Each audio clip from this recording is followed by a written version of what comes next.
Hi everybody.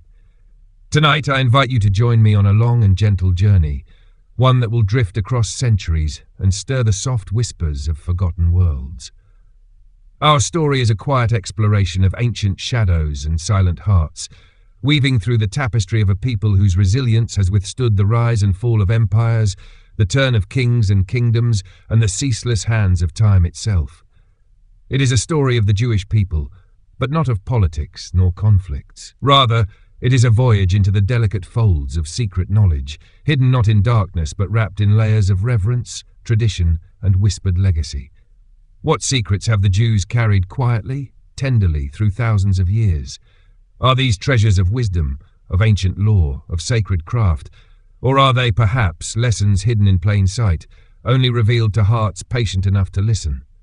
Let us begin, slowly, softly, with the first thread of this timeless tapestry. And as you listen, let the gentle cadence of this unfolding story ease your spirit, coax your mind into a tranquil slumber, and let curiosity be your soft companion. Long ago, before the stones of Jerusalem had yet felt the footsteps of kings, there was a land woven with olive groves and sunlit hills. In this land, beneath a sky brushed with soft gold, a small boy sat at the edge of a vineyard. His name was Asahel, a name meaning God has made. He was no different from other children, his hands rough with the dust of the earth, his eyes wide with the wonder of the world. But Asahel bore a gift he did not yet understand, a secret whispered to him by his grandfather, Ezra, an elder who spoke as softly as the wind in the cedars. Ezra told him stories, not of battles or conquests, but of letters, simple letters, etched in ink, sewn into scrolls. The letters are alive, Ezra would say, his voice low like the hum of the evening breeze. They are not merely marks on parchment, Asahel. They are vessels of power. Each shape, each stroke, carries a meaning known to those who listen with their hearts. And Asahel listened. In the stillness of twilight, beneath the flowering branches of a fig tree, Ezra unravelled a scroll of ancient writing. The letters danced before Asahel's eyes, curious shapes that seemed almost to move with a life of their own. Ezra traced them with a worn fingertip, his whisper mingling with the rustle of leaves. Look closely, child. This letter here, Aleph, is silent. It speaks not with sound, but with the breath that begins every word. It is the beginning of beginnings. Without it, no word can rise. Asahel stared at the letter, a silent A shaped like an ox's head, and though it made no sound, he felt a hum deep within his chest, as if the letter itself stirred something hidden in his bones. Ezra's eyes crinkled with a quiet smile. Now this, Bet, the house, the dwelling, for the world is a house and all within it are guests. Each letter Ezra revealed carried with it a meaning beyond mere language. They were symbols, keys to a world unseen. Aleph, Bet, Gimel, each unfolded like a petal in the silent garden of Asahel's heart. And so began Asahel's quiet apprenticeship into a world few could perceive. Not a world of sorcery or dark magic, but of sacred understanding, the study of the hidden layers within language itself. For centuries, the Jewish people had guarded a quiet tradition, that the Hebrew letters were not merely characters of a script, but channels of divine energy, echoes of creation itself. It was said in soft voices, within the inner circles of sages and scholars, that the universe was spoken into being with these letters. Ezra spoke often of Sefer Yetzirah, the Book of Formation, a manuscript whispered to be among the oldest mystical texts. In its pages, according to Ezra, lay the teachings of how the letters, when arranged in sacred patterns, shaped not only words but the very essence of reality. But such knowledge was not wielded for power. No, it was revered like a candle held gently in the hollow of one's hand, a secret not hoarded, but protected. For with knowledge comes the burden of care. Night after night, Asahel would sit beneath the fig tree, the shadows of its branches trembling on the earth, listening as Ezra whispered the meanings of letters, numbers, and their silent harmonies. They spoke of gematria, the sacred art of assigning numbers to letters, unlocking layers of meaning hidden in sacred texts. Asahel learned how the word for life, chai, carried the number 18, and how this number became a symbol of blessing and charity among his people. He learned of how letters formed words, words formed sentences, and sentences formed prayers, and how each prayer uttered with true heart could ripple softly into the unseen world. But what Asahel cherished most were not the facts, nor the knowledge itself, but the way his grandfather spoke of them, always in tones of humility, always with a reverence that felt like stepping softly through a sacred grove. "Remember this, Asahel," Ezra would whisper on the softest nights, when the air itself seemed to listen. "Secrets are not meant to be hidden from others, but cherished within ourselves. They are lights meant to guide, not weapons to wield." And so the first thread of the tapestry of secrets was woven, not with spells, nor with keys to earthly power, but with the quiet reverence for letters, for language, and for the deep, sacred understanding that sometimes the most profound secrets are those we carry gently within the silent chambers of the heart. As Asahel grew, his eyes brightened with the quiet curiosity of one who seeks not fame nor fortune, but wisdom. The soft glow of letters on parchment became his companions, their silent voices singing him softly to sleep, night after gentle night. And thus, as the stars wheeled above the vineyards of ancient Judea, a quiet boy learned the first of many secrets, secrets not hidden in shadows, but in plain sight, waiting for a heart gentle enough to see. The years passed quietly, as softly as a breath between verses. Asahel grew beneath the watchful eyes of the fig trees and the olive groves, his heart cradling the gentle wisdom his grandfather had gifted him. Yet, like the steady unfolding of dawn, change stirred upon the horizon. One dusky evening, when the sun melted into the soft amber of the hills, Ezra called Asahel to his side. The old man's hands trembled slightly as he held a scroll, its edges worn like the shoreline of a forgotten sea. There was a hush in the air, as if even the wind dared not stir. "My child," Ezra began, his voice soft as the hush of falling leaves, "tonight you will hear a story that few have known, a secret carried through generations by whispers and silent hearts." Asahel sat at his grandfather's feet, his eyes wide, his spirit calm as the twilight air. Ezra unrolled the scroll carefully, revealing delicate Hebrew letters traced in faded ink. The words seemed to glow faintly in the dim light, though no fire touched them. "This," Ezra whispered, "is the story of the 36. Asahel leaned forward. The 36, a number he had heard only once in a passing comment between scholars at the market, a number wrapped in mystery. Ezra began to speak, his voice weaving gently through the evening air. "There are those who believe, Asahel, that at every moment in time, in every generation, there walk among us 36 righteous souls, hidden, unknown even to themselves. They are called the Lamed Vav Tzadikim, the hidden righteous ones. Their lives are simple, often unnoticed, yet by their quiet goodness, by their silent acts of mercy and kindness, the world is upheld." Asahel felt a soft shiver at his grandfather's words. Ezra's eyes softened, gazing far beyond the rolling hills. These 36 do not seek honor, nor do they know of their role. They heal, they comfort, they act with compassion when none are watching. It is said that if even one of them should vanish before their time, the world would teeter on the edge of ruin. The boy whispered, "Do they know who they are?" Ezra shook his head gently. "No, that is the grace of it. They live with humility, never imagining they hold such a burden. Their secret is so hidden, even from themselves." Asahel pondered in silence, the idea sinking into his heart like the quiet roots of an ancient tree. Ezra's voice dropped to a tender murmur. "This is a secret, my child, not of power nor of wealth, but of quiet hope. It tells us that even in a world trembling with sorrow, a silent kindness may hold the sky above us." Asahel felt the gentle weight of those words, like a soft hand resting upon his heart. "And what does this mean for us?" he asked, voice barely a whisper. Ezra smiled faintly. "It means, Asahel, that we must act with the heart of one who may be among the 36. For if none of us know who they are, each of us must live as though we might be one." The boy sat in thought, the quiet wrapping around them like a soft mantle. He imagined the shepherd offering his last piece of bread to a hungry traveller, the old woman leaving a coin at a stranger's doorstep, the young girl offering water to the weary, small acts unnoticed, yet perhaps holding the world together.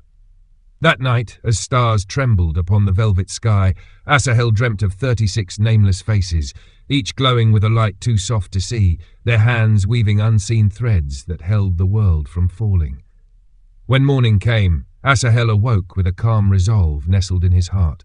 His steps grew softer, his eyes more watchful. He began to notice the small kindnesses around him. A neighbour lifting a heavy bundle for an old man, a mother singing softly to a restless child, a stranger pausing to help a limping donkey. He saw them now, those fleeting sparks of goodness that passed unnoticed through the day, and wondered quietly, was this one of the 36? Or perhaps that one? And in his heart, Asahel began to walk the path his grandfather had shown him, not a road of grand gestures or great renown, but a simple, quiet path. He learned to smile with genuine warmth, to lend a hand where it was needed, to listen with a heart open as the morning sky. Ezra watched him with quiet pride, offering no praise, only a gentle nod here and there, a silent confirmation that Asahel's heart was tuning itself to a deeper music. One afternoon, as the sun cast long shadows upon the earth, Asahel found himself beside a beggar at the city gate. The man sat alone, his eyes distant, his hands trembling slightly as he cradled a small wooden flute. Without a word, Asahel sat beside him, placing a warm piece of bread gently into the man's hand. The beggar looked at him, eyes soft with gratitude, and said nothing. Asahel smiled, a simple gesture, then rose and walked away. Behind him, faint and sweet as a breeze in spring, the soft notes of the flute followed him, carrying a melody that seemed to sing of unseen stars and silent hopes. And in that moment, Asahel understood. The secrets his people carried were not hidden in ancient vaults, nor locked within forbidden books. They lived in the quiet choices made every day, in the silent hands that lifted others gently, in the hearts that dared to be kind when no one was watching. As night folded gently over the hills, Asahel walked home beneath a sky shimmering with soft light, his heart at peace, knowing he walked among a world quietly held by hidden hands. A world where every simple act of kindness was a silent thread in the tapestry of a secret carried not by the few, but by the many. The soft hum of summer ripened over the land as Asahel's days folded gently into seasons.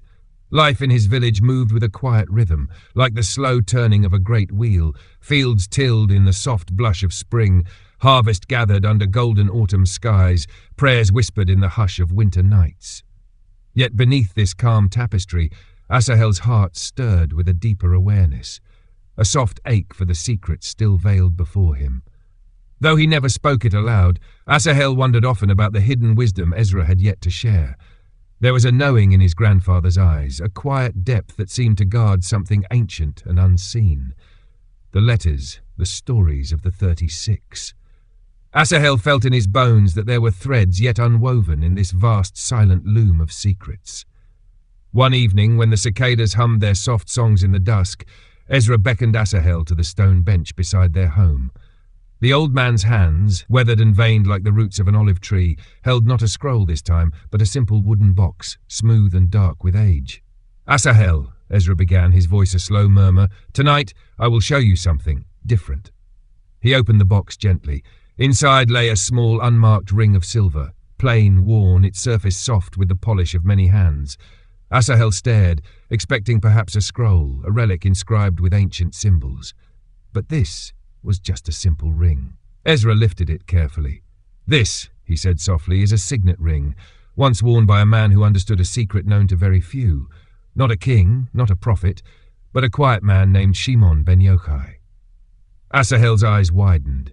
He had heard whispers of that name, Rabbi Shimon ben Yochai, a sage of old whose teachings were said to touch the heart of hidden mysteries.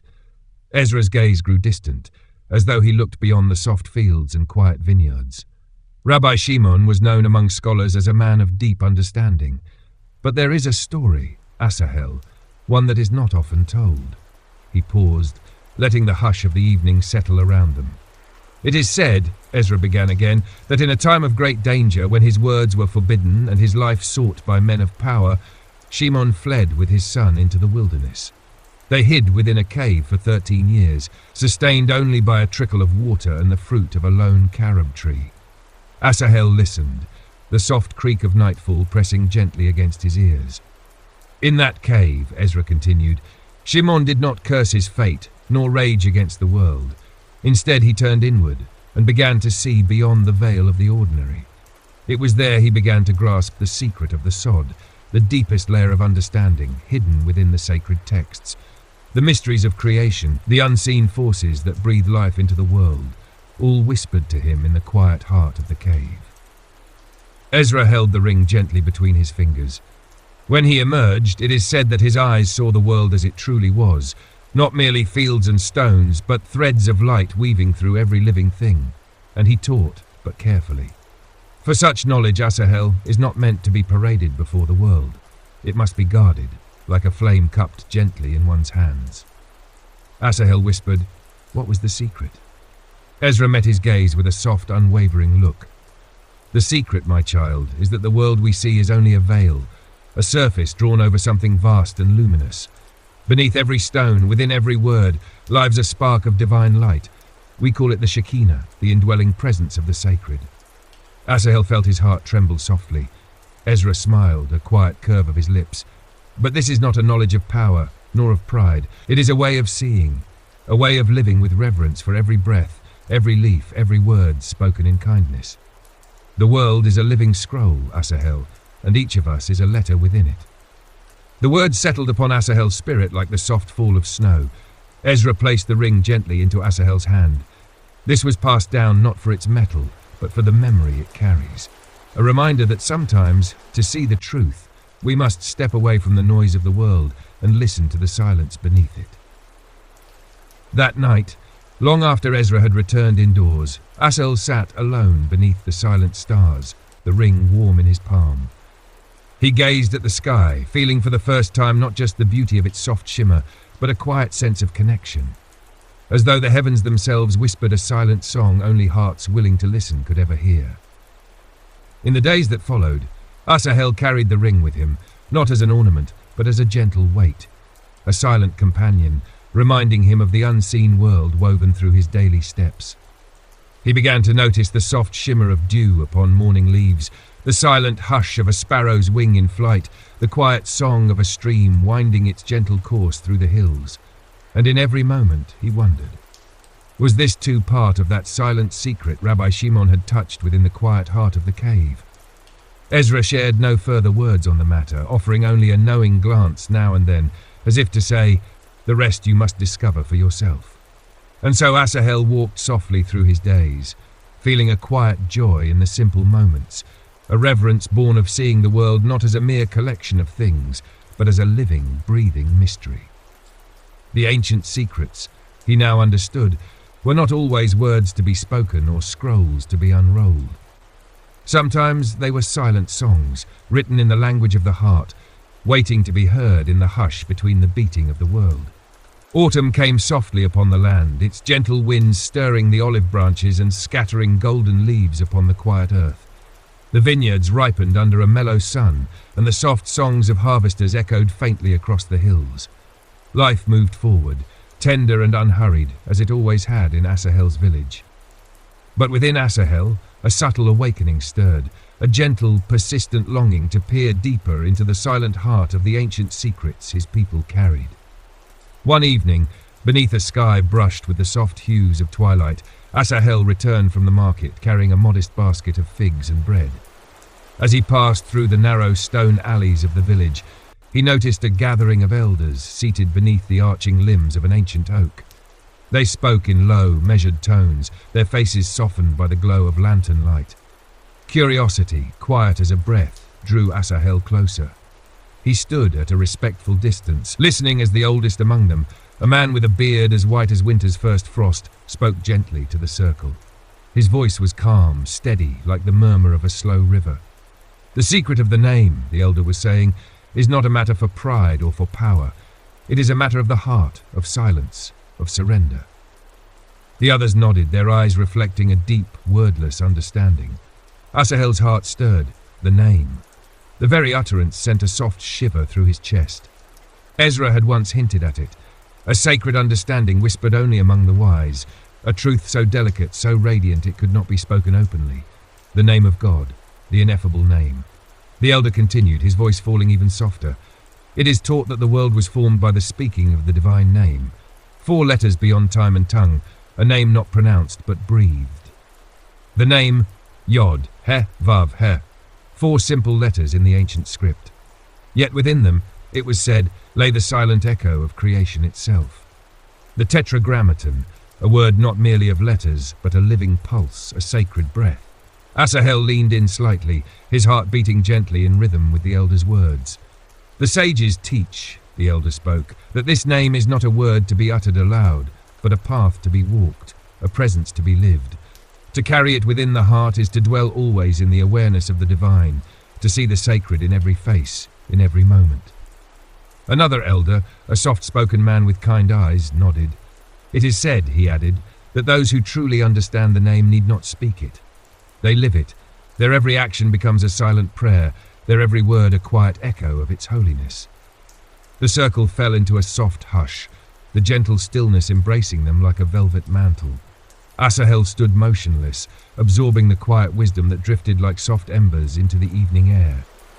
Later that night, beneath a sky embroidered with trembling stars, Asahel sat beside Ezra once more.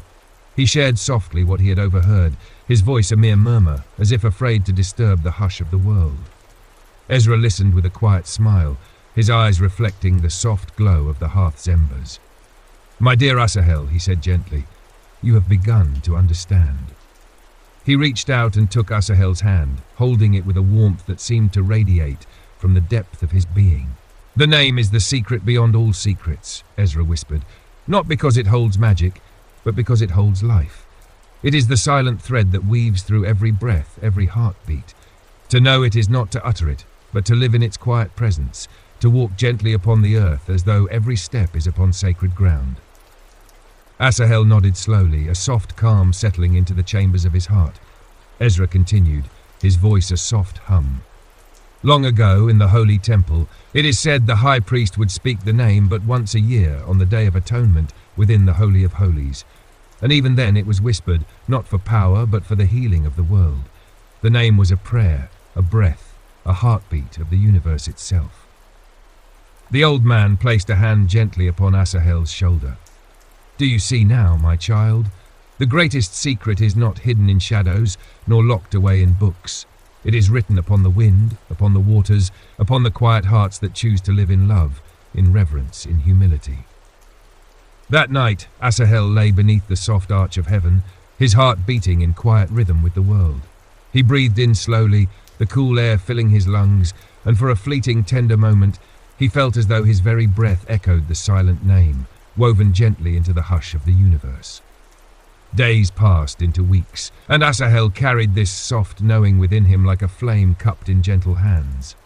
He moved through his village with quiet eyes, seeing the sacred woven in the simple acts of daily life.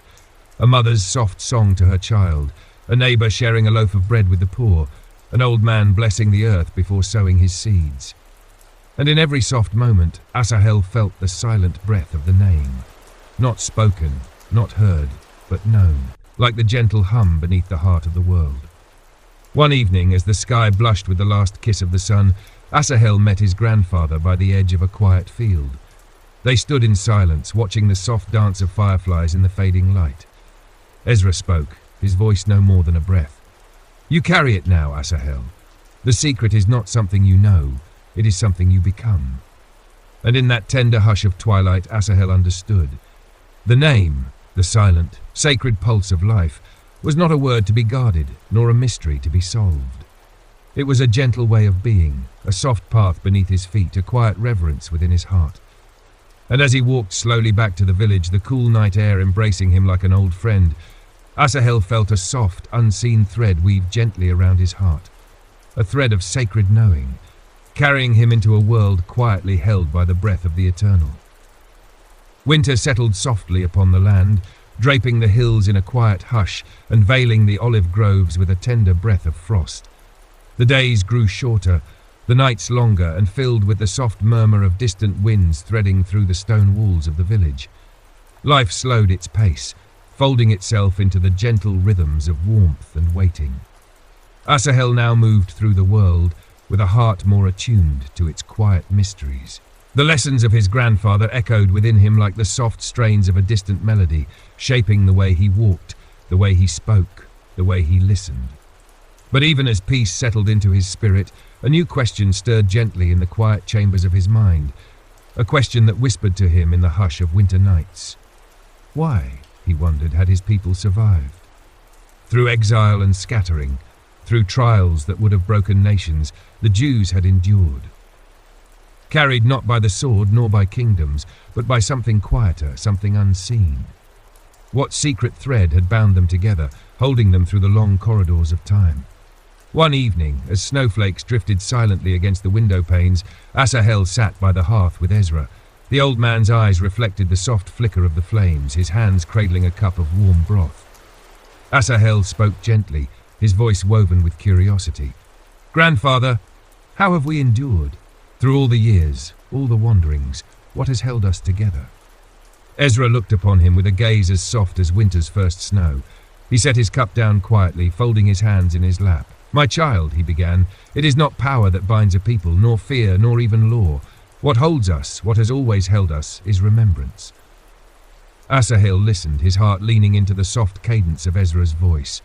Ezra continued, his tone as gentle as a falling leaf. "Remembrance is the quiet thread woven through every heart. It is the song sung by a mother as she kneads bread for the Sabbath. It is the prayer whispered by a father as he blesses his children. It is the story told by an elder as the candles are lit. In remembering, we do not merely recall, we relive, we renew, we pass on the sacred flame that warms us even in the coldest exile." He paused, letting the quiet settle between them. "It is said," Ezra murmured, "that when our ancestors stood at Mount Sinai, they did not only receive the words of the covenant, they received a memory, a sacred imprint upon the soul, and it is that memory that whispers to us, even in the darkest hours." Asahel felt a soft stirring in his chest, a tender warmth kindled by the simplicity of those words.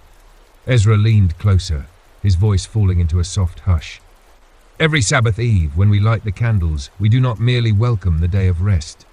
We remember creation itself. We remember freedom from bondage. We remember the covenant. We remember who we are.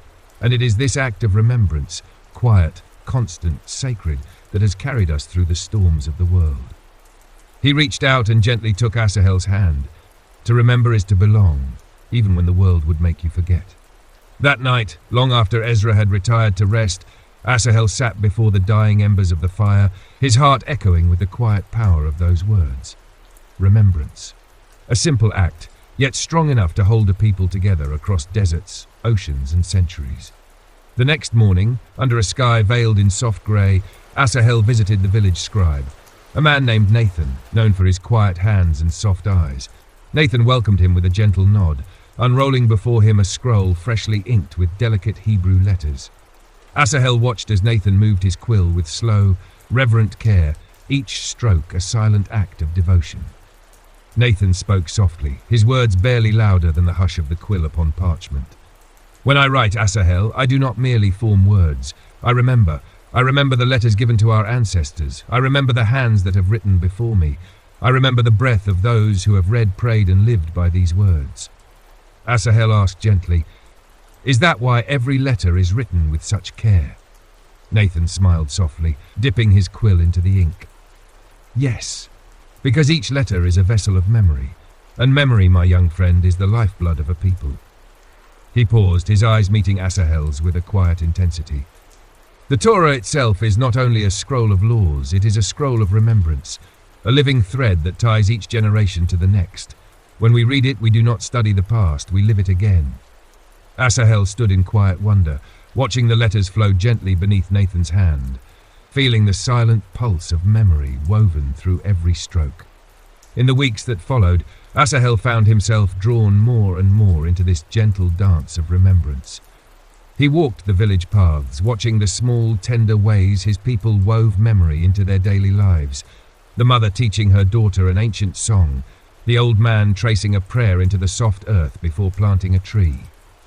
The children gathered around the elder who told them stories of old kings and ancient journeys, and in all these soft moments Asahel felt it, the unseen thread, the quiet flame of memory that carried his people through the endless turning of time. On the eve of the first snowfall, as the village gathered for the Sabbath, Asahel stood beside Ezra, watching the gentle dance of candlelight upon the walls. Ezra placed a hand upon his shoulder, his voice soft as a prayer. "Now you see, Asahel, the secret is not that we have survived, but that we have remembered, and in remembering we live. As the candles flickered softly, casting their golden light upon faces aglow with gentle joy, Asahel felt the quiet power of remembrance settle deep within his heart, a sacred echo of all who had come before, whispering softly into the heart of the world. Winter deepened its quiet hold over the land, its hush weaving gently through the narrow stone streets and settling upon rooftops like a soft breath from the heavens. The days moved slowly, each marked by a tender stillness, each night carrying the soft hum of ancient prayers rising gently into the cold air. Asahel now walked with a presence softened by understanding. His heart, once eager for grand answers, had grown patient, content to listen, to observe, to hold within himself the gentle truths his people carried like sacred embers cupped between steady hands. Yet one morning, as frost traced delicate patterns upon the window glass, Ezra spoke words that stirred a new thread of quiet wonder within him. They sat together before the hearth, a single flame flickering softly between them, when Ezra's voice broke the hush. There is another secret, Asahel, a quiet treasure few speak of, though it lives within every heart that dares to hold it. Asahel turned, meeting his grandfather's eyes. They shone softly, reflecting not the firelight but something deeper, an ancient warmth untouched by time. Ezra continued, his words flowing like a gentle stream. It is the secret of hope. The simplicity of the word touched Asahel like a soft hand upon the shoulder. Hope, a word often spoken in passing, a gentle wish upon the wind. Yet the way Ezra spoke it now, it felt deeper, fuller, as though it carried a weight beyond the reach of simple longing. Ezra smiled faintly, the corners of his eyes crinkling like soft folds of linen. Hope, my child, is not a fleeting wish nor a trembling desire. It is a silent strength, a deep root that holds firm even when the storms howl and the world seems lost in shadow.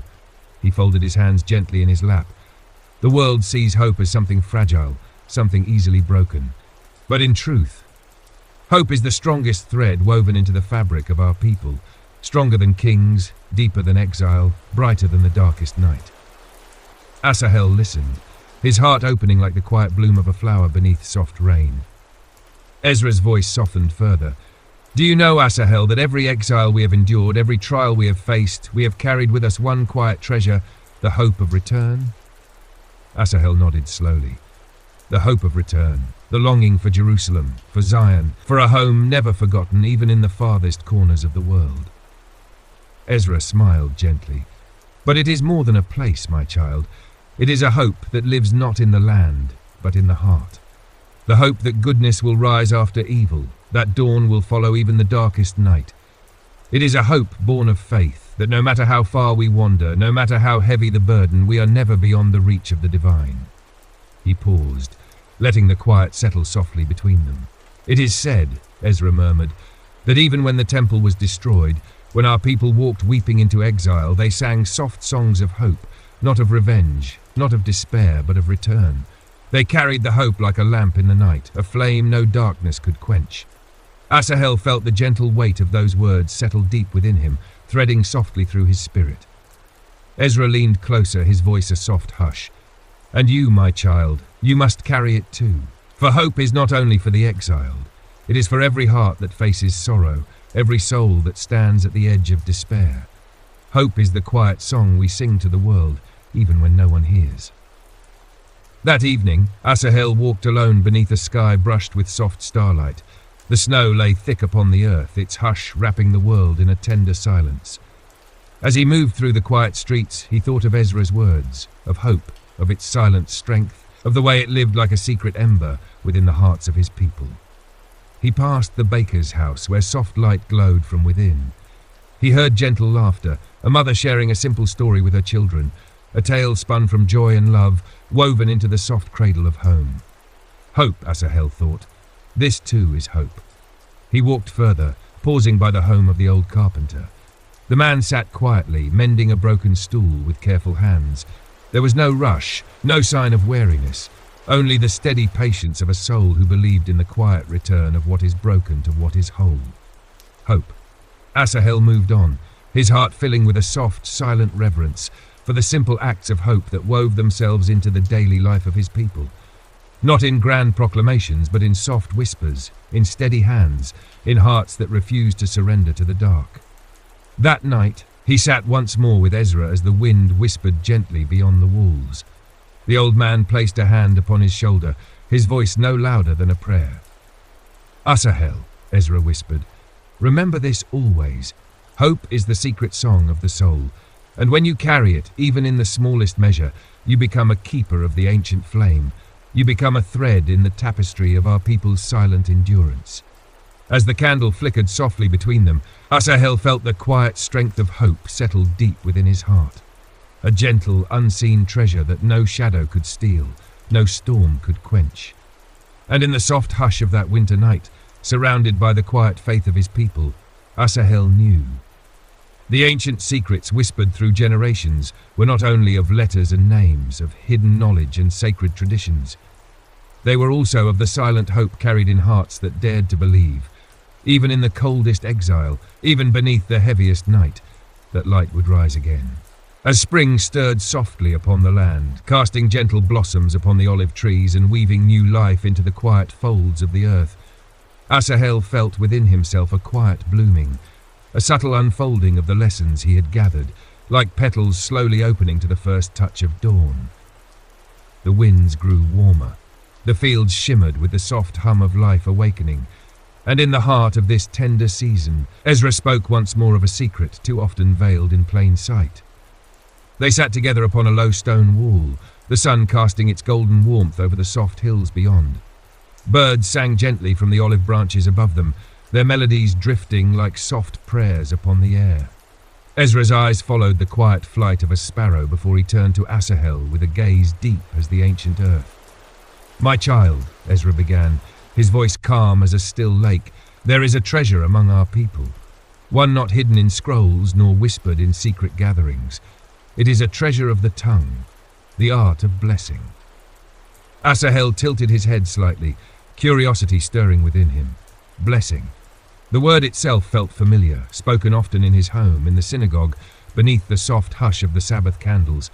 Yet Ezra spoke it now with a reverence that hinted at something deeper, something woven into the silent roots of their faith. Ezra smiled gently, folding his hands upon his knees. "We are a people of blessings, Asahel. From the moment we rise in the morning until we rest our heads at night, we weave our days with words of gratitude. Every taste, every sight, every breath, we offer blessings for them all." He gazed out over the fields, his voice soft and steady. "It is taught that there is a blessing for every experience, a quiet acknowledgement of the sacred woven into the fabric of the world, and in this constant thread of gratitude, we shape not only our days but our hearts." Asahel pondered in silence. He recalled the blessings his mother whispered before kneading the bread, the soft words his father spoke upon seeing the first light of dawn, the gentle prayers woven into every simple act of life. They had always seemed natural, like soft echoes of daily rhythm. Ezra's voice grew softer still. "But these blessings are not mere words, Asahel.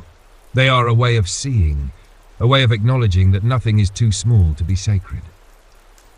When we bless the bread, we are not only giving thanks for the food, we are honoring the hands that sowed the seeds, the rains that nourished the earth, the sun that ripened the grain." He placed a gentle hand upon Asahel's arm. A blessing turns the ordinary into a gateway to the sacred. It awakens the heart to the hidden holiness in all things. Asahel felt a tender warmth blossom within his chest. He thought of the many times he had taken a piece of fruit or drawn water from the well without pause. How many moments had slipped by unnoticed, how many small gifts had gone unblessed. Ezra smiled softly, as if reading the quiet turning of his grandson's heart. "It is said," he murmured, "that one who blesses often holds the world together with invisible threads, threads of gratitude, of awareness, of reverence. Each blessing is a quiet ripple in the unseen waters of the world." He gazed upward, watching the slow drift of clouds across the gentle sky. "Some say," he whispered, "that when we bless with true heart, we align ourselves with the very song of creation, the silent music that holds the world in harmony." Asahel closed his eyes, letting the soft hum of the earth settle into his heart. He imagined the gentle murmur of countless blessings rising like morning mist from his people, each one a soft note in the endless song of the world. In the days that followed, Asahel began to weave blessings gently into the quiet tapestry of his life. He whispered a soft prayer upon rising, offering gratitude for the breath that filled his lungs. He blessed the water as it touched his lips, honored the bread before he tasted it, whispered words of thanks for the shade of the olive trees beneath which he rested. He spoke quietly, not for the ears of others, but for the soft shaping of his own heart. And as he moved through the world with this quiet practice, Asahel began to notice a soft change within himself. The ordinary moments, the taste of cool water, the warmth of the sun upon his face, the gentle touch of the earth beneath his feet, took on a quiet glow, a silent depth that had gone unseen before. He began to understand that blessings were not about seeking favor from heaven nor earning merit, but about living with open eyes and a grateful heart. One evening, beneath a sky awash with the soft hues of twilight, Asahel joined Ezra by the old fig tree. They sat together in silence, the soft rustle of leaves whispering around them. Ezra placed a hand gently upon his shoulder. "You have learned well, Asahel. Blessing is not a secret to be kept. It is a song to be sung quietly through the heart of each day." Asahel turned to him, his heart steady with soft understanding.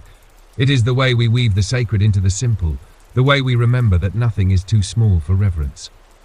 Ezra's eyes shone with quiet joy. "Yes, my child. In blessing, we do not change the world. We learn to see it as it truly is." And so, beneath the soft hush of spring's tender evening, Asahel embraced another silent secret of his people, not a mystery locked in shadows, but a gentle practice of the heart, a quiet art of living with reverent eyes and a spirit attuned to the soft, sacred song woven into every corner of the world. Summer came with a soft golden breath upon the hills, and the days lengthened like a slow, sweet song. The air was thick with the gentle hum of bees among the blossoms, and the olive trees swayed lazily beneath a sky brushed with soft azure hues. Life in the village unfolded at an easy pace, the rhythm of harvest mingling with the murmur of quiet prayers and whispered stories beneath shaded porches. Asahel's heart moved gently within this season of warmth, his days filled with soft tasks and quieter thoughts. The lessons of his grandfather had woven themselves deeply into the threads of his life, each one a silent companion walking beside him as he tilled the earth, drew water from the well, or gathered fruit from the low branches of the orchard. Yet as the sun cast its gentle glow upon the land, Ezra spoke once more of a secret less often spoken, though its echoes could be heard in the soft spaces between words. It was a quiet afternoon when Ezra called Asahel to his side. They sat beneath the shade of the fig tree, its branches whispering gently above them. Ezra held a small leather-bound book in his hands, not a scroll of law nor a text of ancient letters, but a simple collection of sayings worn soft by time and touch. "My child," Ezra began, his voice a soft hum, "today I will speak of a treasure hidden not in ink or parchment, but in the gentle art of silence." Asahel turned toward him, his heart leaning into the hush that settled around them. Silence. The words stirred a quiet curiosity within him, for it seemed too simple. Was not silence merely the absence of words, the pause between songs, the empty space within a conversation? Ezra opened the book slowly, revealing its pages filled with soft, flowing letters. His finger traced a single line, his eyes reflecting a calm wisdom. "There is a teaching," Ezra whispered, "that silence is not the absence of words, but the presence of wisdom." He closed the book gently and met Asahel's gaze. In a world of many voices, of endless speech and noise, there is a power known only to those who choose to be still.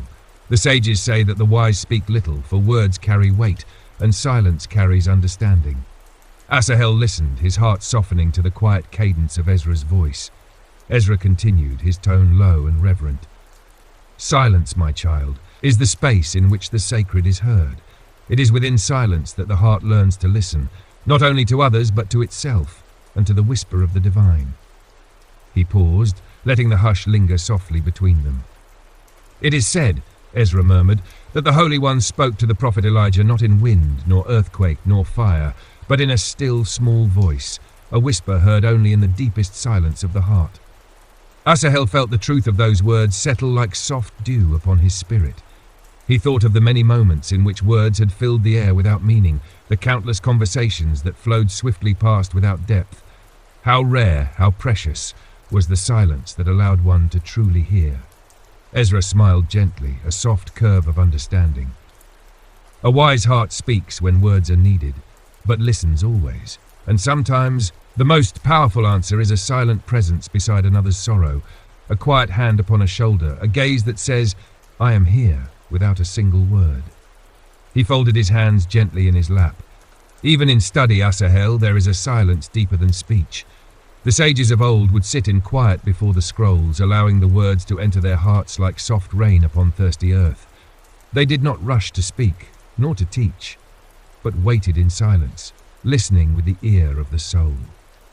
Asahel pondered this in quiet reverie.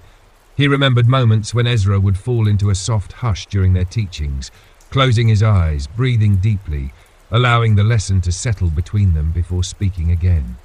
In those silences, Asahel had often felt a soft presence, an unseen weight of meaning far deeper than words could hold. In the days that followed, Asahel began to practice this gentle art of silence. He sat longer with his thoughts before speaking, listened more intently to the voices around him, and allowed quiet to fill the spaces between conversations. He found that in silence he saw more. He noticed the subtle shift of a neighbour's eyes when sorrow touched them, the soft tremble in a voice carrying hidden joy or silent grief. He began to sense the unseen stories woven into the pauses between words, the heartbeats beneath hurried speech. One evening, as the sun cast its last golden light across the fields, Asahel joined Ezra beneath the quiet sky. They sat together in peaceful stillness, neither speaking, their hearts resting in the soft comfort of shared silence. When at last Ezra spoke, his voice was no more than a soft whisper. "You have learned, Asahel, that silence is a language of its own." Asahel turned to him, a soft smile playing at the corners of his lips. "It is the voice of the heart, the space where wisdom speaks without words." Ezra nodded gently. "And in that silent space you will find the softest secrets of all, the ones written not upon scrolls, nor whispered in ancient stories, but upon the quiet folds of the heart itself." As the stars unveiled themselves gently above the sleeping world, Asahel felt a deep, calm peace settle into his spirit. He understood now that the ancient secrets his people carried were not always shouted from rooftops, nor inscribed in grand tomes, but often lived in the quiet reverence of a silent heart, attuned to the soft whisper of life itself. And in that silent night, beneath the tender hush of the heavens, Asahel embraced yet another sacred thread in the tapestry of his people, a thread woven not with words, but with the quiet strength of a heart that dares to listen deeply, to see beyond sound, and to dwell gently within the sacred gift of silence. The sun rose softly over the gentle hills, casting a warm, golden glow upon the waking earth. Morning light seeped tenderly into the narrow alleys of the village, brushing against stone walls and resting gently upon wooden doors. The world stirred quietly, and with it, Asahel moved through his days with a heart steadily weaving together the silent secrets whispered by his grandfather. Yet there was one thread, one quiet strand in the great tapestry of his people that remained veiled in gentle mystery. It was not spoken of in the market, nor openly shared among neighbours, but Asahel had seen it, glimpses of a tradition wrapped in soft reverence, practiced in the quiet corners of homes and whispered gently in the soft hours of the morning. It was the secret of kindness, the quiet, often unseen, acts of mercy that seemed to flow like a silent river beneath the life of his people. Asahel brought his curiosity to Ezra one calm morning as they walked slowly along the edge of the village, the scent of wild thyme brushing softly against the air. "Grandfather," Asahel asked gently, "I see the people give and help, care for the poor, tend to the sick, but they do so quietly with no wish for thanks. Why do we act with such care, yet hide it from the eyes of others?" Ezra smiled, his steps slow and steady. "Ah, my child," he replied, his voice soft as the morning breeze, "you have touched upon a treasure more precious than gold. It is called chesed, loving kindness, and though it moves without sound, it holds the heart of our people together." He paused, letting the soft hum of life settle around them before continuing. "There is a teaching among our sages," Ezra spoke softly, "that the world stands upon three pillars: Torah, prayer, and acts of loving kindness. Without any one of these, the world would tremble and fall. But chesed, it is the thread that binds hearts together, the gentle balm that heals the silent wounds of the world." Asahel listened, his heart opening quietly. Ezra's eyes turned toward the path before them, his voice slow and steady. Kindness done in secret, Asahel, carries a beauty that words cannot hold. When we give without seeking praise, when we help without asking for recognition, we align ourselves with the silent heart of the Eternal. He placed a gentle hand upon Asahel's shoulder.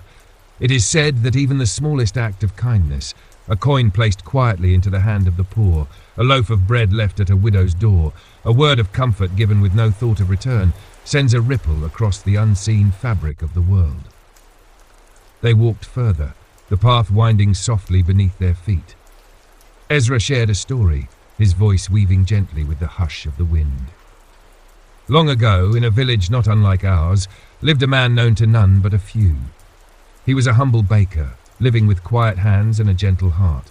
Each morning, before the world stirred, he would place small loaves of bread at the doorsteps of those too proud to ask, too weary to beg. He asked for nothing. He spoke of it to no one. And yet, it is said that when he passed from this world, the village wept as though a king had died. Ezra's eyes softened with quiet reverence. Such is the power of Chesed. It leaves no monument, yet it builds a kingdom within the hearts it touches.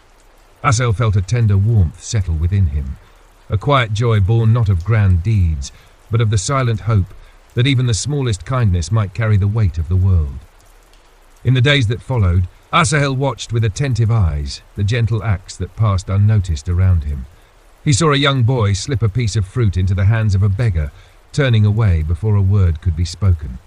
He watched a woman mend the cloak of a traveller without ever asking his name. He noticed an old man lift the heavy bundle of a stranger, offering nothing more than a quiet smile before walking away. Each act, small, silent, unseen, wove itself into the heart of the village like a soft, golden thread. Asahel began to practice this silent kindness in his own quiet way. He left a pitcher of fresh water by the roadside for weary travellers. He placed a small bundle of figs upon the doorstep of a sick neighbour. He helped mend a fence for a widow whose hands had grown too frail. He did so not for thanks nor for notice, but with a heart attuned to the quiet joy of giving without expectation. One evening, as the sun sank gently behind the hills, Asahel and Ezra sat upon the stone bench outside their home. The air was soft with the scent of wildflowers, and the world hummed gently with the quiet of day's end. Ezra turned to him, his eyes reflecting the soft light of the fading sun. "You have learned well, Asahel. Chesed is a language without words, a song sung by the hands, a prayer whispered by the heart. It is the silent love that binds us to each other, and to the heart of the divine." Asahel nodded gently, his spirit resting in the soft truth of those words. He understood now that the ancient secrets whispered through the generations were not always locked within sacred texts or hidden within cryptic symbols. Sometimes they lived in the quiet hands that gave without asking, in the hearts that loved without condition, in the soft, silent acts of kindness that wove the fabric of a people destined to endure. And in the tender hush of that summer evening, Asahel embraced yet another thread of the silent heritage passed to him, not a treasure of power nor a secret of hidden strength, but the soft, unseen art of living with a heart open to the quiet, healing power of kindness. Of course. Here is part 10 of the story. The sun had slipped gently beneath the shoulders of the Judean hills, casting its fading warmth upon the olive groves and stone terraces. In the encroaching hush of evening, the town of Sepphoris lay wrapped in the soft veil of twilight, a city neither grand like Jerusalem nor humble like Nazareth, but a place where whispers of knowledge and fragments of legend gathered like dust upon the ancient streets. In a small chamber tucked behind a weaver's shop, Eliana sat by a low table, her slender fingers working threads of crimson into a tapestry stretched taut before her. The patterns were old, so old they whispered of lands forgotten, of exiles long past, and of a people wandering through deserts where only stars bore silent witness to their plight. Beside her, a parchment lay unfurled. Upon it, intricate lines formed a script as fluid as water, letters flowing into one another with a grace that seemed almost alive. This was no common text.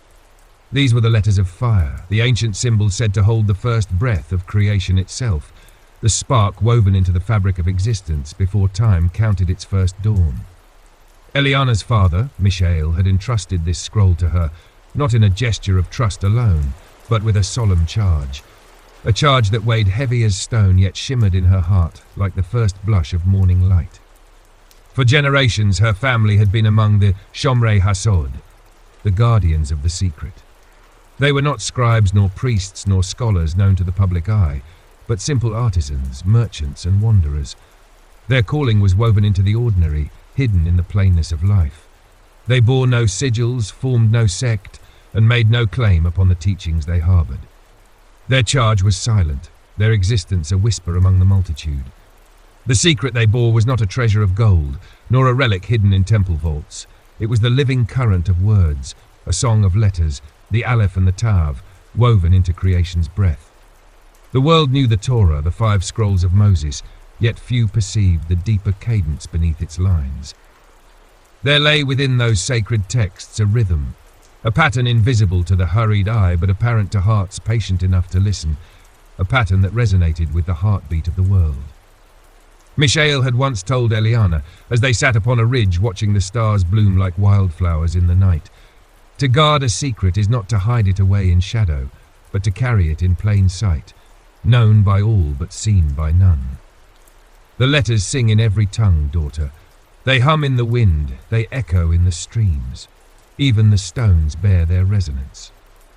Eliana wondered then, as she did now, whether the people of the world would ever come to know this gentle hidden song. But it was not her place to awaken the world. Her task was to tend the song, to preserve the harmony, and to ensure it was not twisted by those who sought power instead of peace. And so it was that as she stitched the tapestry, each thread a meditation, each knot a silent prayer, she whispered the letters beneath her breath. The Aleph danced with the Bet, the Gimel bowed before the Dalet. The sacred names of the Eternal passed her lips like fragments of wind, too soft for any ear but her own. It was said among the old guardians that when the world was first spoken into being, it was not with a shout, but with a whisper. That whisper wove itself into the veins of rivers, into the heartbeat of trees, into the silent gaze of the moon. Even the darkness bore its imprint. But the secret was not in the letters alone. It was in their movement, in their dance, a silent choreography etched into the weaving of existence. And only those who lived with quiet hearts and unclouded minds could perceive the gentle shifts of this hidden song. A knock came softly at the door, drawing Eliana from her meditation. She rose, folding the tapestry with reverent hands before moving to answer. Standing at the threshold was an old man robed in traveller's garb, his face lined with the years of many journeys. His eyes, though softened with age, bore the clarity of a mountain spring. In his hand he held a staff wrapped in thin strands of woven copper, its head bearing the faint imprint of an ancient seal, the mark of the seekers of the dawn.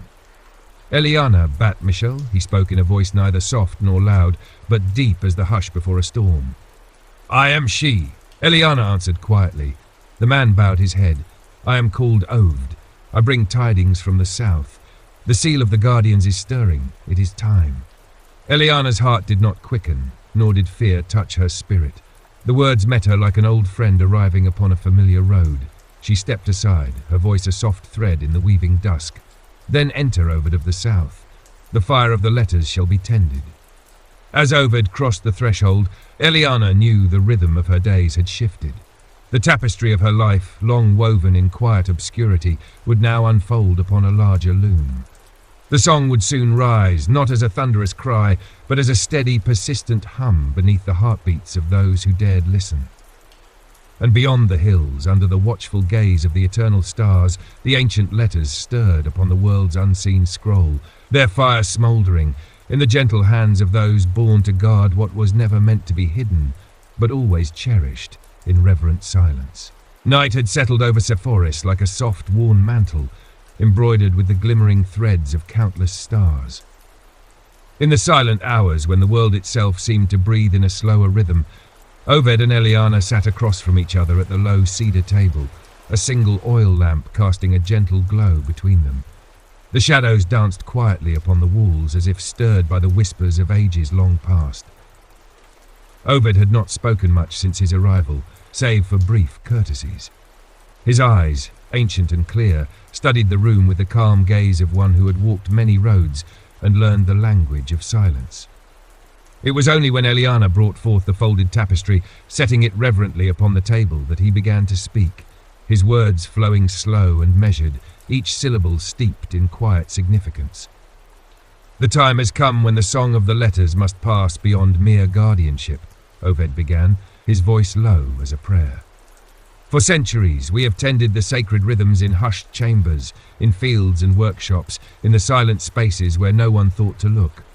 But now the currents shift. The letters themselves stir, as they did in days before the flood, before the Babel tongues, when men first heard the whisper and hearts beat in harmony with creation." Eliana listened, her hands folded upon the tapestry. She felt no fear, only a deepening stillness, a space within her heart opening to receive what had long been waiting. "The world," Ovid continued, "is not as it seems. The kings and priests believe they hold dominion over men. The scribes and scholars believe they hold dominion over knowledge. But the dominion of the sacred belongs to none. It lives in the soil, in the wind, in the gentle hush of dawn. It cannot be claimed, only tended, like a fire that gives light without ever being owned." Eliana met his gaze, her voice soft. "What would you have me do?" Ovid smiled then, a gentle curving of lips more felt than seen. "We do not ask you to rise in rebellion, nor to proclaim secrets from rooftops. Yours is a task as old as the stars themselves, to carry the song into the hearts of those who have forgotten how to listen." He reached into his satchel and drew forth a slender wooden case, its surface engraved with faint symbols that shimmered subtly in the lamplight. As he opened it, the soft gleam of parchment met their eyes, and upon it the sacred letters unfolded in delicate, flowing script. "This," Ovid whispered, "is the testament of the hidden fire. It was last entrusted to the Seekers of the Dawn 5 generations past. Now it returns to the Shomrei Hasod." Eliana traced the air above the scroll with her fingers, not touching its fragile surface. The letters sang in a language older than any spoken word, a resonance that stirred the very marrow of her bones. "It is not a text of power," Oved said gently. "It is a song of remembrance, a guide for those who seek not dominion, but harmony. Within its verses are woven the melodies that align the heart to the breath of creation. Few will ever read it, fewer still will understand.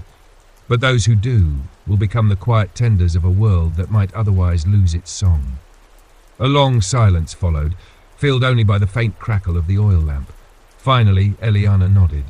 "I will carry it." Oved closed the wooden case with reverent hands. "You will not walk alone. Others awaken, quiet ones in distant towns, among shepherds and merchants, among healers and wanderers. They do not know each other's names, yet they will know each other's hearts. The song will gather them as a stream gathers droplets, quietly and with purpose." Outside, the wind stirred softly through the streets of Sephoris, brushing against shuttered homes and winding alleys. It carried with it the faint scent of wild thyme and olive wood, a fragrance as ancient as the hills themselves. Ovid spoke once more, his words almost a benediction. "In every age, the letters find their way. They seek no power, but those who wield them with humility become vessels of a greater harmony. This is the quiet secret we guard, not a weapon, but a melody, not an answer, but a path." Eliana lifted the case, cradling it to her heart. She did not know what roads awaited her, nor the faces of those she would meet. But in that moment, beneath the watchful hush of night, she felt the soft stirrings of a purpose as old as the whisper of creation itself. The guardians of the secret had never been many. They had never sought followers nor fame. But their quiet presence had endured like the gentle murmur of a brook beneath thick forests, unseen, unheard by most, yet shaping the world in ways no army or king ever could. As dawn's first pale breath brushed the edge of the sky, Ovid rose, resting a hand briefly upon Eliana's shoulder, a gesture not of command but of quiet blessing. "Walk gently, child of the song," he said, "for in the quiet places of the world, the letters wait to be heard once more." And with the softest of farewells, he stepped into the fading shadows, leaving Eliana with the sacred scroll, and a heart alight with a song that would guide her steps into the unknown reaches of a world waiting to awaken to its own forgotten melody. Morning unfurled itself with a hush upon the hills of Galilee, veiling the world in soft amber light. The first fingers of dawn slipped gently over the rooftops of Sephoris, spilling their quiet glow upon the narrow lanes where merchants stirred and weavers prepared their looms. Yet within a modest chamber shadowed by the spreading boughs of a fig tree, Eliana sat still, her hands resting upon the slender wooden case that now carried the weight of countless silent generations. She had remained wakeful through the night, not with anxious thought, but in a deep, restful contemplation. The testament of the hidden fire lay before her, unopened since Ovid's departure, as though its presence alone commanded a reverent pause before one might dare disturb its quiet rest. The dawn's hush seemed a fitting prelude to the path she would soon walk, one lined not with acclaim nor recognition, but with the unseen threads of the world's silent song. A soft knock sounded at the door. Eliana rose without haste, her bare feet whispering against the smooth stone floor. She opened the door to find a young boy standing there, no more than 10, his dark curls tangled by sleep, and his eyes wide with the questioning gaze of one caught between innocence and awakening understanding. He held a folded scrap of parchment in his small hands. "For you," he murmured, voice barely more than a breath. Eliana accepted it with a gentle nod. As the boy turned and slipped away into the quiet bustle of the morning streets, she unfolded the note, its message rendered in a hand she did not recognize. When the letters stir, the silent ones gather. At the well of Nathan, when the sun stands high. No name, no seal, only a time and a place. Yet within those words echoed a certainty as sure as the steady rhythm of her heart. Eliana folded the note and slipped it within her belt. The Well of Nathan lay beyond the southern edge of Sephoris, an old gathering place for travellers and merchants alike, known more for the cool sweetness of its water than for any secret counsel. If the silent ones gathered, they did so as the wind gathers the fallen leaves, quietly, naturally, without fanfare. She prepared herself with slow deliberation. A simple cloak, the wooden case secured beneath its folds, a small satchel with bread and dried figs. No adornments marked her, no talisman, no sigil. For those who bore the song did not walk with banners unfurled. They moved with the world within it as unnoticed as roots beneath a field of wildflowers. By mid-morning, the streets pulsed with a soft murmur of daily life. She walked among them, neither hurried nor hesitant, her steps matching the unspoken rhythm of those around her. The sun, high and warm, touched the stones of the city with a soft golden sheen. The Well of Nathan lay beyond a small grove of cypress trees, its stone lip worn smooth by countless hands. A group of women drew water, their laughter rising like soft chimes upon the breeze. A merchant spoke quietly with a traveller beneath the shade. Children played with small clay figurines near the edge of the grove. Nothing marked the moment as unusual. No gathering of solemn men in cloaks, no whispered chants, no circle drawn in secret. Only life, unfolding with its quiet grace. Eliana approached the well, drawing a ladle of cool water and drinking slowly, feeling its freshness ease the hush within her. And then, as she turned, her eyes met those of a woman seated upon a nearby stone. She was older, perhaps 40, with lines upon her face not from worry, but from sun and laughter. A basket of herbs rested at her side, its contents fragrant with rosemary and thyme. Her gaze met Eliana's with a stillness that seemed to part the gentle bustle of the morning like a slow-moving river. "Beautiful morning," the woman said softly. Eliana inclined her head. "It is." The woman's eyes lowered briefly to the edge of Eliana's cloak, where the faint outline of the wooden case pressed against the fabric. Then, with a faint smile, she offered a sprig of rosemary from her basket. "For remembrance," she said. Eliana accepted it with a quiet, grateful nod. In the old tongue, remembrance, zek, was a word tied deeply to the sacred song. Not merely a recalling of the past, but a living tether to that which endures beyond time. One by one, as moments unfolded like soft petals, others came. A potter's apprentice who offered her a cup of cool water. A shepherd's wife who passed by humming a lullaby whose cadence matched the silent song of the letters. A traveller who paused only to adjust his sandal, yet gave her a glance that lingered with silent understanding. They came as streams that fed a single river, unmarked, unnoticed by the world around them. They carried no sign of their gathering, save for the shared quiet within their hearts. And as the sun reached its zenith, Eliana felt it, a subtle shift, a resonance deeper than sound. The song stirred. Not a melody heard with the ear, but a hum that echoed within the marrow of the earth, threading through every heart attuned to its silent call. They did not speak in words. They did not form a circle nor lift their hands in some ceremonial gesture. They simply stood, moved, and breathed within the moment, scattered among the people, woven into the fabric of the living day. And yet, in that quiet gathering, something ancient and powerful took root. Eliana understood then that the song was never meant to be kept within scrolls nor locked within chambers. It lived in the silent connections between souls, in the glance of a stranger, the gift of a sprig of rosemary, the shared taste of water drawn from a common well. And in this knowing, a deep calm settled within her. The world did not need grand awakenings nor thunderous revelations.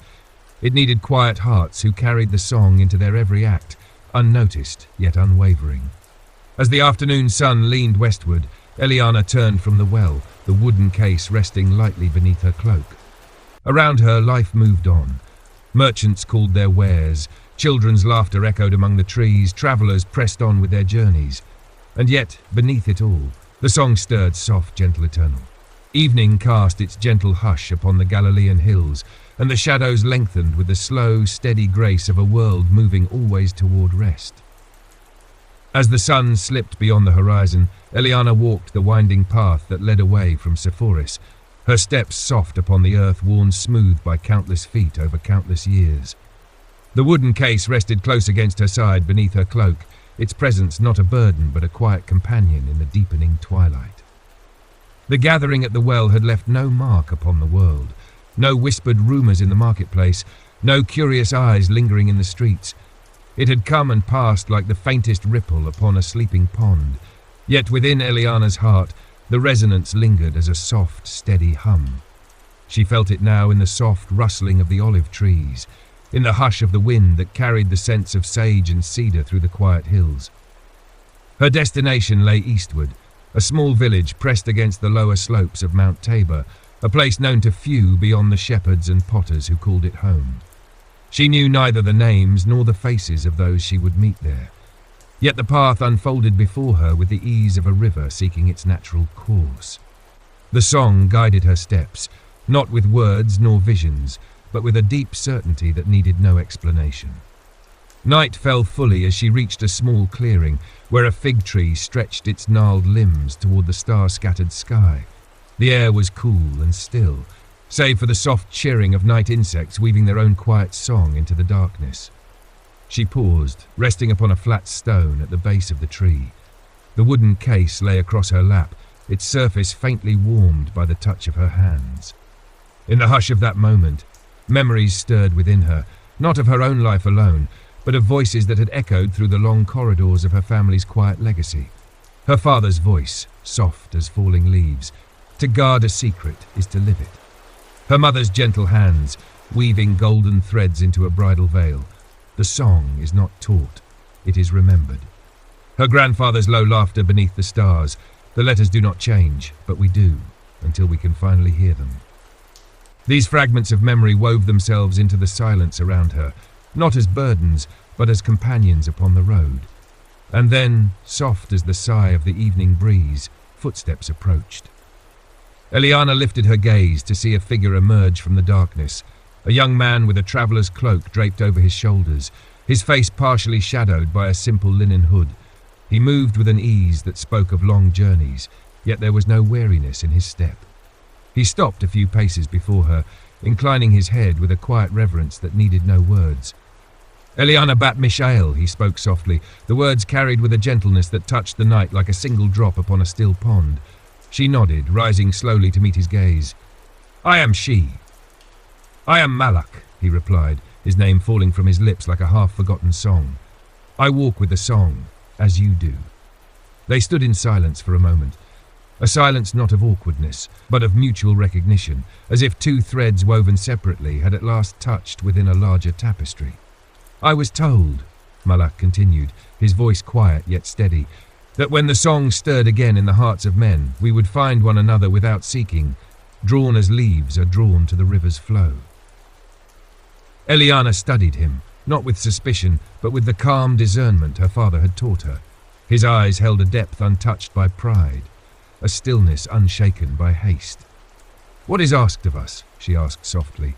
Malak's gaze drifted upward toward the starlit sky, not to change the world, but to remind it, to carry the song in small ways, in kindness given without expectation, in truth spoken without demand, in the weaving of our hands, the sharing of our bread, the tending of the earth beneath our feet, and when darkness seeks to drown the quiet song, to be its gentle echo, unwavering. A soft breeze stirred between them, carrying with it the faint scent of night blossoms from unseen gardens. Eliana closed her eyes, allowing the quiet truth of his words to settle within her. When she opened them once more, she reached for the wooden case and offered it gently to him.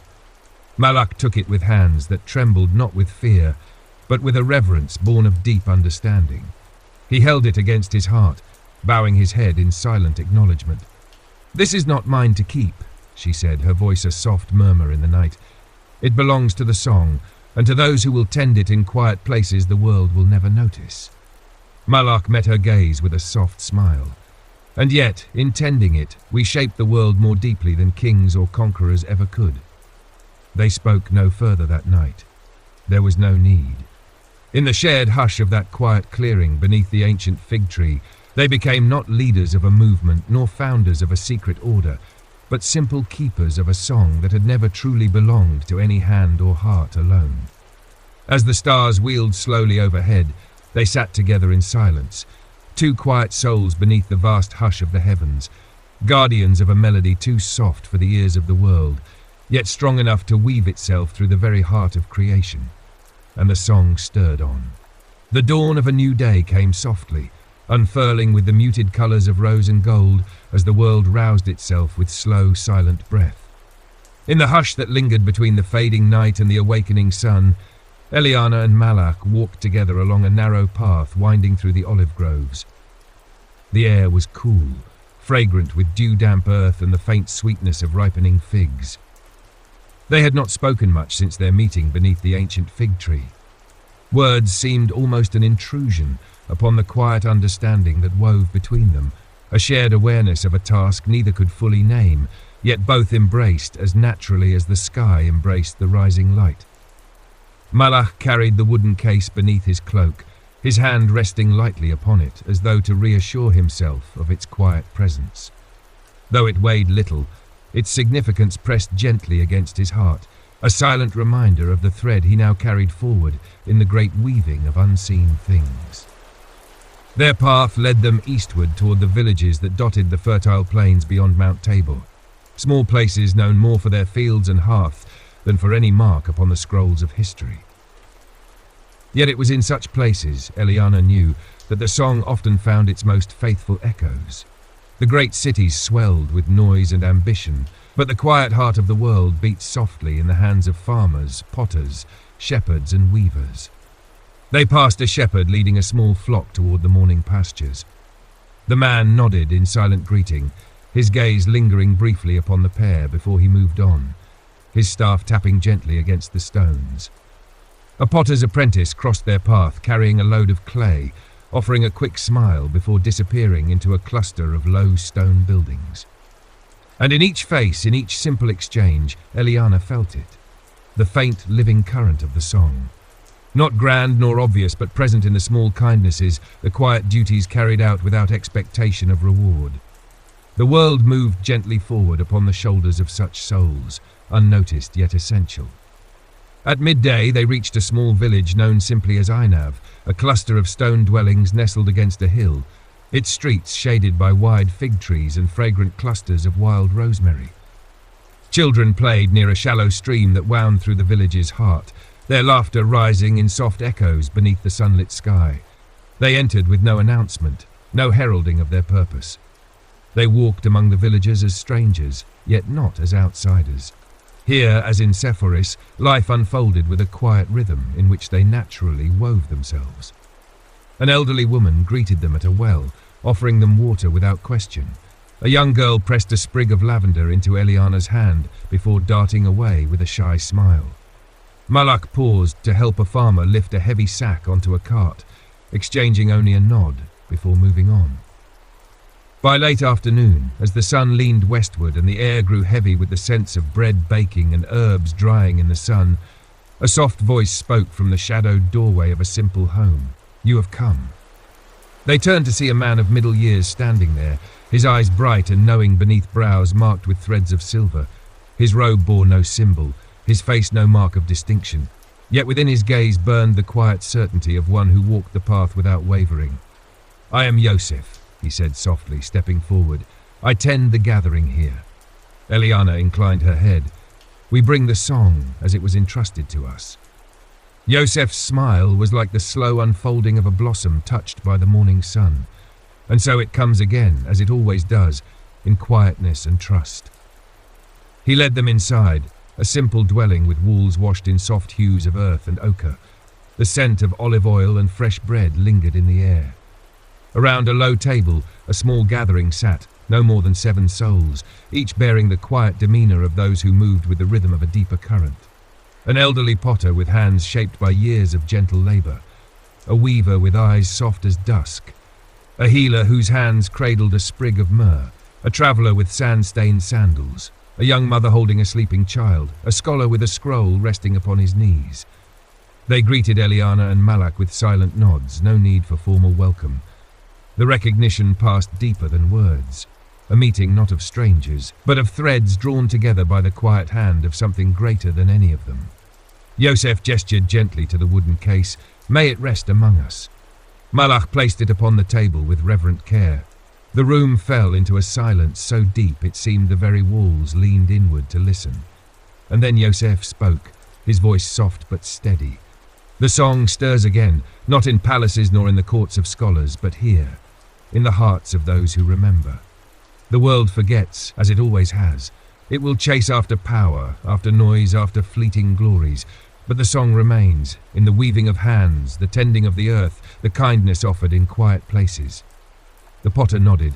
"In the shaping of clay," the weaver whispered. "In the joining of threads," the healer murmured. "In the mending of what is broken," the traveller smiled. "In the steps we take upon unfamiliar roads." The mother pressed a kiss to her child's brow. "In the love we give without asking." The scholar traced the scroll's edge with gentle fingers. "In the words we speak with care." Eliana felt her heart swell, not with pride but with the quiet joy of belonging. She met Malak's gaze, and in that silent exchange they understood. This was the heart of the hidden song. Not a secret to guard jealously, but a melody to be carried gently into the simple acts of living. And so, as the evening deepened and the lamps were lit, they remained together in quiet fellowship. They shared bread and words, songs and silences, each moment a soft weaving of hearts aligned to a song older than memory, stronger than empires. Outside, the stars began their silent watch, and within that simple home in Einav, the song stirred gently on, alive in the hearts of those who had chosen, without fanfare or fear, to carry its soft, enduring light into a world always on the edge of forgetting. The soft glow of oil lamps flickered gently against the earthen walls, casting long, slow shadows that danced in harmony with the quiet murmurs of those gathered in Yosef's humble dwelling. The night had settled deep upon the village of Einav, yet within that modest home, time seemed to drift in a softer current, moving not by the measure of stars or hours, but by the rhythm of hearts quietly aligned with something far older, far deeper than any passing age. Eliana sat among them, her hands resting lightly upon her knees, her heart beating in unhurried resonance with the gentle voices around her. They did not speak of grand plans nor hidden powers. They spoke instead of the weaving of baskets, of the tending of vineyards, of the healing of a neighbour's wound with herbs gathered under the first light of dawn.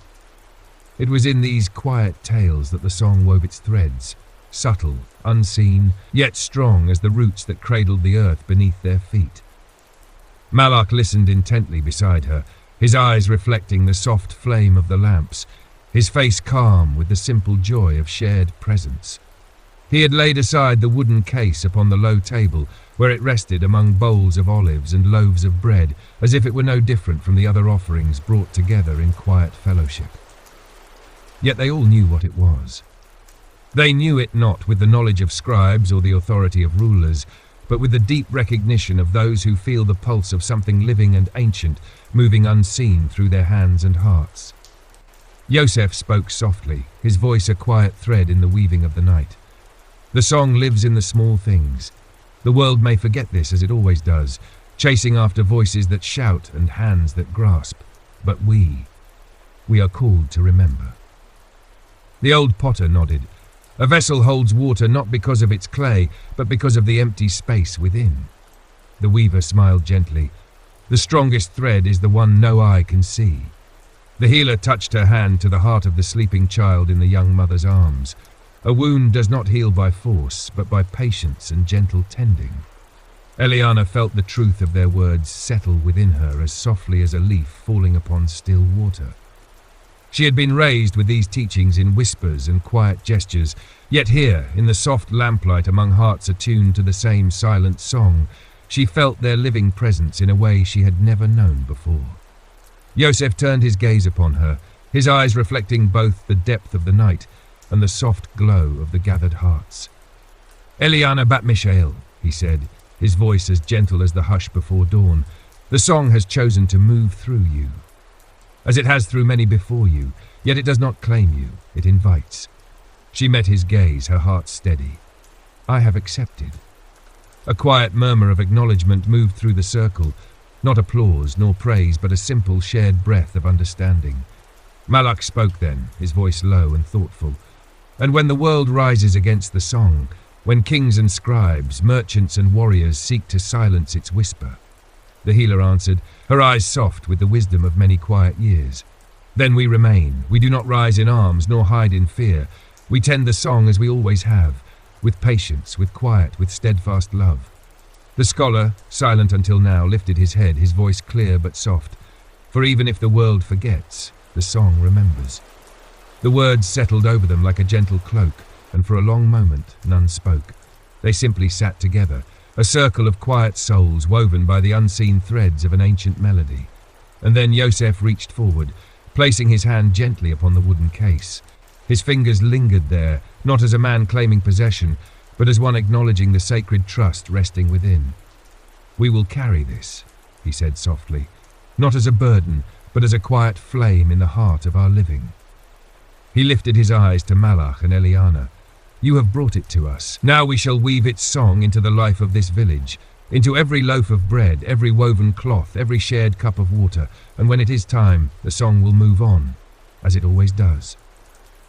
Eliana nodded, her heart calm with a peace deeper than she had known. The journey had not ended. It had merely shifted, moved by the natural flow of the song itself. She would not linger in Einav, nor would Malak. Their paths would carry them forward, to other places, other hearts awaiting the soft touch of the song's hidden melody. For now they sat together in that quiet gathering, a fellowship unseen by the world, yet stronger than any force the world might wield. They shared their bread, their stories, their silences. And as the night deepened and the lamps burned low, Eliana felt the song stir once more within her, not as a call to grand action, but as a soft hum woven into the quiet heart of living. It moved in the laughter of the children sleeping nearby, in the soft rustle of the olive leaves outside the window, in the slow, steady rhythm of hearts beating in silent harmony. And in that simple, sacred moment, she knew the song would never die. For as long as there were hands to weave, hearts to tend, and souls willing to listen, the song would live on. The dawn unfurled its delicate light upon the quiet fields surrounding Einav, casting soft hues of gold and pearl over the dew-dappled earth. A hush clung gently to the land, not the silence of emptiness, but the deep, living quiet of a world holding its breath between the night's fading shadow and the full awakening of day. Eliana and Malak walked side by side along a winding path that led gently out of the village, their steps unhurried, their hearts steady beneath the quiet sky. They carried no burden, spoke no grand farewells. The song, they both knew, was never meant to linger in one place, nor to be confined within the walls of a single gathering. It was a living current, a soft, persistent thread woven through the fabric of life itself. Behind them, the simple dwellings of Einav lay bathed in the soft bloom of morning light. They had left the wooden case with Yosef and the quiet fellowship gathered beneath his roof. The testament, like the song itself, would now find new life among hands that would weave it gently into the daily rhythms of their living. A silent ember passed not with ceremony, but with trust. The path they followed wound eastward toward the Jordan Valley, a route known to merchants and travellers, yet never so trodden as to lose its quiet grace. The land opened before them in soft undulations of vineyard and pasture, the air scented with thyme and wildflowers stirred by a gentle breeze. They spoke little as they walked. Words seemed a delicate adornment to a silence rich with shared understanding. The song moved between them, not in melodies or chants, but in the soft rhythm of their steps, the quiet glance exchanged beneath the spreading sky, the simple knowing that they walked not as strangers nor even as companions upon a quest, but as fellow tenders of a living melody older than memory. As midday approached, they reached a place where the road narrowed between two low ridges, the stones beneath their feet worn smooth by generations of quiet footsteps. There a figure awaited them, a woman seated upon a flat stone beneath a tamarisk tree, her posture at ease, her eyes following the lazy drift of clouds across the pale sky.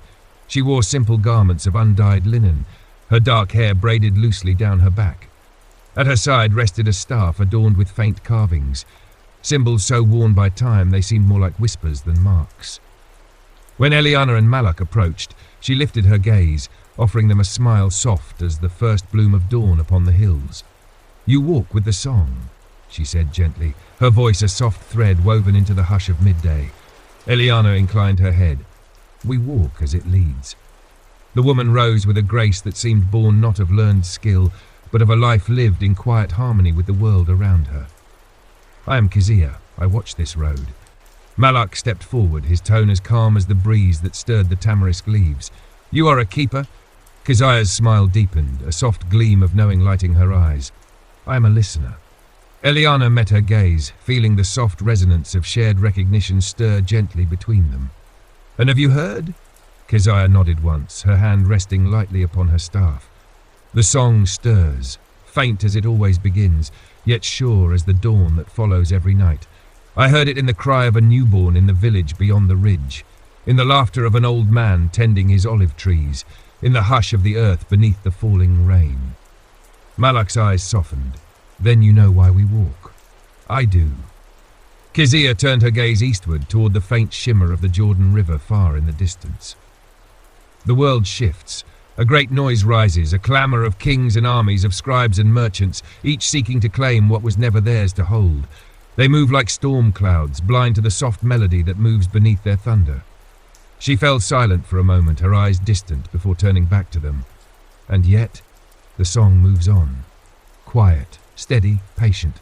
It does not rush, nor does it resist. It simply weaves. Eliana felt a quiet peace settle upon her heart. The words spoke not of warning nor of fear, but of a deep, enduring trust in something far greater than the reach of human hands. Kezia reached into a small satchel at her side and drew forth a single slender branch, a fragment of olive wood, its surface smooth and cool. Upon it, faint carvings danced along the grain, symbols so delicate they seemed to shift with the play of light and shadow. She offered it to Eliana. "A token," Kezia said softly, "of the quiet strength that moves unseen. It is not a sign of power, nor a charm against the darkness. It is a reminder that even a small branch, silent and unnoticed, holds within it the memory of the whole tree." Eliana accepted it with reverent hands, feeling the smooth warmth of the wood beneath her fingers. She bowed her head in silent gratitude. Malak stepped forward. "And you? Will you walk with us?" Kezia smiled gently. "I will remain, as I have remained. My song is here, among these hills, these villages, these quiet roads. The melody moves differently for each of us, but we are never apart." They embraced quietly, a simple, wordless joining of hands and hearts beneath the soft hush of the tamarisk tree. No vows were spoken, no solemn declarations made. Only the shared breath of those who knew they walked not alone. And then, as the sun leaned westward, Eliana and Malak continued on their path, the small olive branch resting gently within Eliana's satchel. Behind them, Kezia returned to her seat beneath the tree, her gaze following the winding road, her heart steady in the quiet knowledge that the song would never cease its weaving. And before them, the road stretched onward beneath the soft, endless sky, a path lined not with glory nor with fear, but with the quiet certainty that wherever hearts remained open, the song would find them and weave its gentle, unseen thread into the living tapestry of the world. The sun cast its long, drowsy shadows upon the gentle rise of the Jordan Valley as Eliana and Malak continued their silent journey eastward. The air grew warmer, touched with the faint tang of the river's distant waters and the scent of wild reeds swaying in quiet grace along its banks. Each step fell soft upon the worn earth, echoing not with the weight of purpose, but with the hush of those who walked in quiet accord with something unseen, yet ever near. The path veered gently toward a grove of tamarisk and fig trees, their branches weaving a canopy of soft shade where the land dipped toward the waters. Birds stirred lazily in the boughs, their songs mingling with the faint whisper of the breeze. Beneath that canopy, the world seemed to pause, a space neither fully part of the bustling villages nor wholly apart from them, a threshold between the known and the gently unfolding unknown. Eliana and Malak came to a small, clear pool fed by a slender stream that trickled from the roots of an ancient rock. The water moved with a soft murmur, its surface reflecting the soft hues of sky and leaf. They paused there, not from weariness, but drawn by a sense of quiet invitation that lay thick upon the air. Malak knelt by the pool, cupping his hands to gather the cool water. He drank slowly, reverently, as though partaking in an unseen ritual older than words. Eliana watched him for a moment before seating herself upon a flat stone, the soft curve of the olive branch Keziah had given her resting in her lap. The song moved gently around them, not as melody nor as chant, but as a quiet presence within the breath of the wind, the shimmer of the water, the slow, steady heartbeat of the earth. It needed no name, no proclamation. It simply was. Malak spoke softly, his voice mingling with the hush of the pool. "Do you ever wonder if the song will ever be truly heard?" Eliana turned her gaze toward the slow-moving water, her fingers tracing the delicate carvings upon the olive branch. "It is heard, in ways we may never know."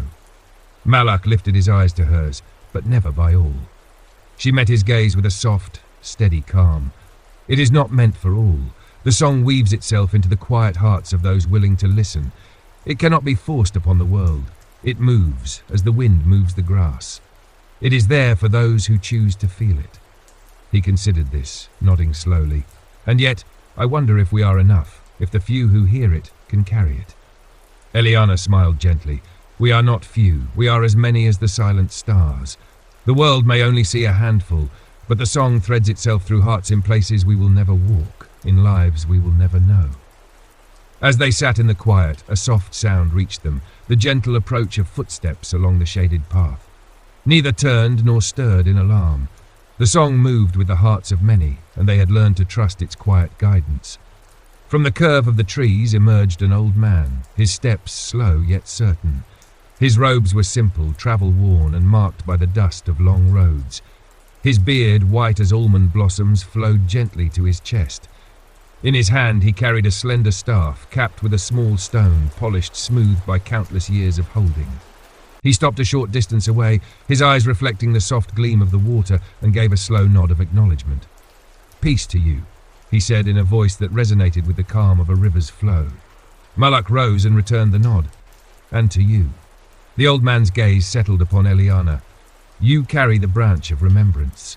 Eliana lifted it gently, her heart steady beneath his gaze, given in trust by one who tends the song. He smiled, a soft curving of lips touched more by knowing than by joy. "Then you walk in the weaving." He stepped forward, seating himself upon a stone near the water's edge. His movements bore the unhurried grace of one who had walked many roads without ever leaving the path of his heart. "I am Zadok," he said simply. "I have tended the song upon these banks for many years. I listen, and I remember." Malak sat beside him, his posture open, his hands resting lightly upon his knees. "We walk as listeners, too. The song led us here." Zadok's eyes softened. "Then it brings you to a place where many threads gather, unseen by the world, yet woven deep into its heart." He drew from his pouch a small bundle wrapped in linen. With care he unfolded it to reveal a simple stone, flat, smooth, inscribed with delicate lines that seemed almost natural in their flowing curves. "This," Zadok whispered, "is not a relic nor a charm. It is a memory. a piece of the song resting in stone given by hands long past, to be carried forward in quiet remembrance. Eliana leaned closer, tracing the patterns with her eyes. They held no symbols of power, no marks of dominion, only gentle curves, weaving lines that echoed the soft movements of the wind, the flowing of water, the gentle rise of song within the heart. Zadok placed the stone upon the earth between them. The song remembers. It weaves its way into all things: stone, water, leaf, heart. Even when the world forgets, it stirs, waiting for those willing to listen anew. They sat together in silence for a long while, the soft murmur of the water weaving its gentle thread into the stillness. No words passed between them, yet a quiet bond formed, a joining not of purpose alone, but of hearts attuned to a melody older than the rise of kings or the fall of empires. As the sun began its slow descent beyond the hills, Zadok gathered the stone once more. Wrapping it in linen with the same reverence he had unwrapped it, he offered it to Eliana. "For the road," he said softly, "not to keep but to carry, until the song leads you to the one who needs it next." Eliana accepted it, her heart swelling with a quiet, steady joy that needed no words. They parted as they had met, without ceremony, without grand declarations. Only a soft nod, a shared glance, and the unspoken knowing that their threads had crossed in the vast, unseen weaving of the song.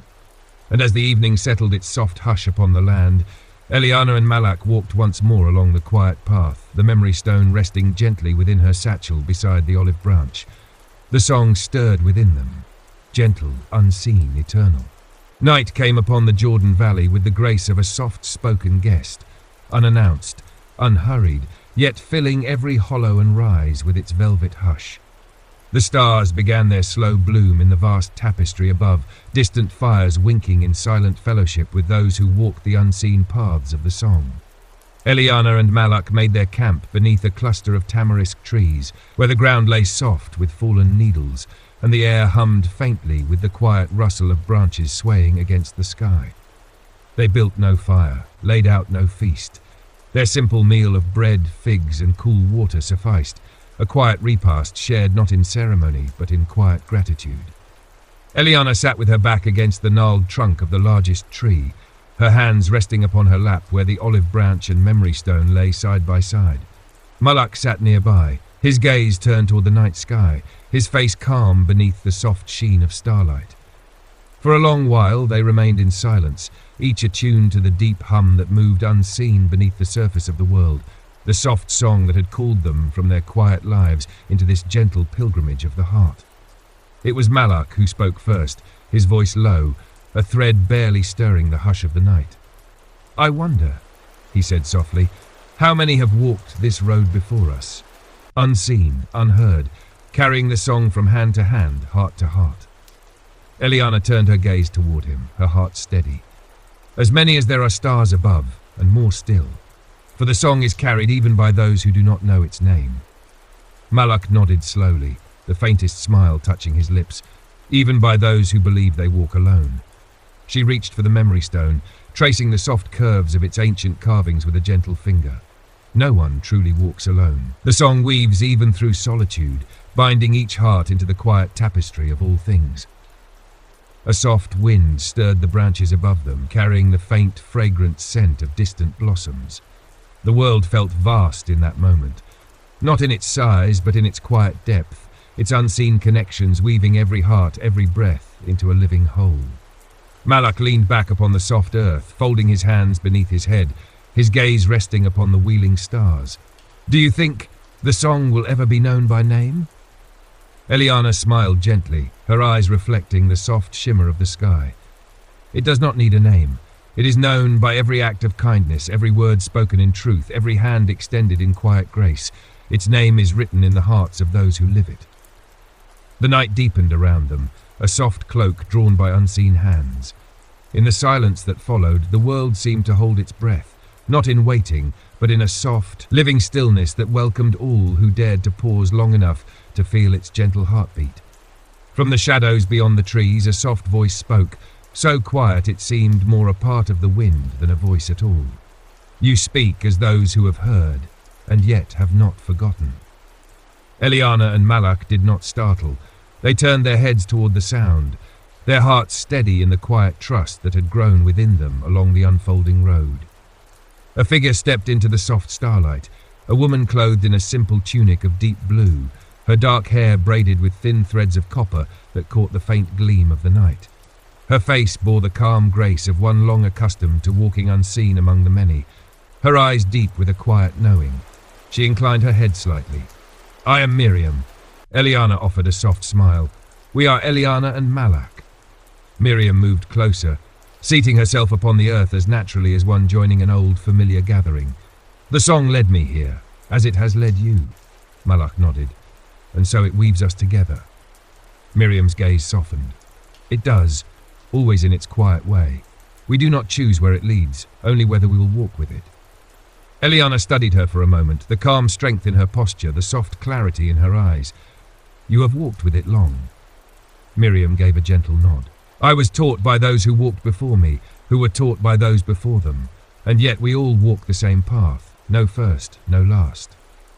They sat in silence for a moment, three hearts woven into the quiet hush of a world that held them in its unseen embrace.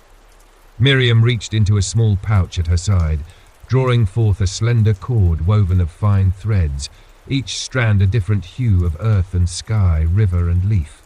She held it out, her voice soft as the night breeze, a weaving of remembrance, made by hands I may never see again, given to me upon a road like this, beneath a sky like this. Now I give it to you. She offered it to Malak. He accepted it with reverent hands, his heart moved not by the gift itself, but by the silent thread it represented, a living connection in the endless tapestry of the song. Miriam smiled gently. "It is not to keep, it is to carry, until you meet the one who carries the next thread." Malak nodded, his voice quiet. "And so it continues." They remained together through the deepening night, sharing soft words, long silences, and the simple grace of presence. They spoke not of plans nor of missions. They spoke of small things, the hush of the earth beneath their feet, the soft curve of a leaf beneath the moon, the quiet joy found in the meeting of hearts attuned to something larger than themselves. And when the stars turned their quiet arc toward the morning's first breath, Miriam rose with a soft farewell, a glance, a nod, a silent joining of hands that needed no words. She vanished into the soft embrace of the trees, her steps silent upon the earth. Eliana and Malak watched her go, their hearts steady, their spirits light with the quiet joy of knowing they were never alone upon the road. And as the dawn's first soft blush touched the sky, they continued onward, carrying with them the branch, the stone, the woven cord, and the silent, living song that would move with them, until the world itself chose to awaken to its quiet, eternal melody. Far beyond the crowded marketplaces of Toledo and the winding alleyways of Prague, in a land brushed by the soft winds of the Levant, there once sat a secluded monastery upon the slopes of Mount Carmel. Though Christian monks inhabited its halls in later centuries, there was a time, long forgotten, when that sacred place harbored a different gathering of seekers, Jewish scribes, mystics, and healers who carried with them scrolls of curious origin and knowledge, whispered only beneath the hush of night. The 19 scribes of Carmel, as they were once known in veiled references, were not men of public stature nor council authorities. They were wanderers drawn together by a common thread, a calling toward the mysteries of creation itself. Each had come upon fragments of arcane wisdom in disparate corners of the world. Some in the libraries of Alexandria, others amid the ruins of Babylon, a few in the hushed courts of Moorish Andalusia. But Mount Carmel, with its tranquil seclusion and ever-whispering pines, became their sanctuary, where they dared to weave the scattered strands of knowledge into a single hidden tapestry. It was on a midsummer night, under the violet hue of a crescent moon, that the scribes gathered within the monastery's oldest chamber, a room without adornment, save for a single candle flickering in the center. They sat in a silent circle, each holding a scroll whose parchment bore the faint scent of cedar and ink mixed with rare resins. Their robes, plain and unmarked, rustled softly as the sea breeze slipped through cracks in the stone walls. The air between them shimmered faintly, not with the glow of candlelight, but with the palpable weight of anticipation. For on this night, they would speak aloud for the first time the accumulated secrets that each had borne in solitude for years. They had sworn by the ancient oaths of the Kohanim, though none were priests by blood but keepers of a priesthood of wisdom, a covenant unbroken by time. The eldest among them, a man named Ezra of Tiberias, spoke first, his voice like the slow unfolding of ancient scrolls. "I have seen the root of the word, and from it the language of the heavens itself," he whispered, eyes closed as though gazing inward. "The letters of our sacred tongue are not merely symbols, they are patterns of force, living echoes of creation's breath. When spoken in accord with the hidden name, they shape the weave of reality, bending fate and time like reeds before the wind." A murmur ran through the circle, not of disbelief, but a shared recognition, as if Ezra had given voice to a truth each had known but dared not utter. Then rose Miriam of Ashkelon, the only woman among them, her hair bound in silver threads. "And I have learned of the blood," she said softly. "The blood of our people, of all peoples, carries within it memory, not of mere ancestry, but of the first stirrings of life itself. When chanted to in the ancient tongue, when marked with the sacred letters, the blood awakens. It remembers what the mind has long forgotten, healing, knowing, connecting across vast distances. The blood responds." One by one, the scribes shared their fragments. Isaac of Fez spoke of numbers and how their silent geometries echoed in the structure of the cosmos. Rachel of Cordoba whispered of dreams, portals through which souls wandered and sometimes returned with visions that transcended the veils of death. David of Rhodes spoke of stones, common stones, that when marked and placed in certain patterns could draw forth streams of unseen energy from the earth itself. As each spoke, a deepening stillness settled upon them. The candle's flame quivered, yet the shadows on the walls remained unnaturally still. It was as though the world beyond that chamber paused, listening with breath held. But it was the words of the youngest, Yonatan of Safed, that struck the heart of them all with a chill more profound than the mountain's night air. His voice, soft as falling ash, spoke not of powers or arts, but of a darker truth. "I have seen," he said, eyes shimmering with unshed tears, "the chains we wear. The knowledge we chase is not new, it is old, older than we dare believe, and it is guarded not merely by our fear or the blindness of others, but by hands that watch, hands unseen. Whenever truth dares to awaken, it is silenced, hidden anew beneath layers of doctrine, politics, and fear. Even among our people, guardians walk who know, yet withhold, believing the world unready, perhaps, or fearing what we may become should we remember who we are." His words left a quietness so profound that even the sea seemed to hush beyond the walls. And in that sacred silence, they understood their gathering was not by chance. The fragments they each carried were parts of a whole, a mosaic long shattered and scattered across lands and centuries. The knowledge they sought was a birthright, but one guarded jealously by powers beyond kings and empires. Not all enemies wore crowns or wielded swords. Some hid in robes, in pulpits, in the sanctuaries of power, whispering that certain truths were dangerous, forbidden. The scribes of Carmel knew they walked a knife's edge. But rather than fear, a quiet resolve grew within them. They did not seek dominion nor acclaim.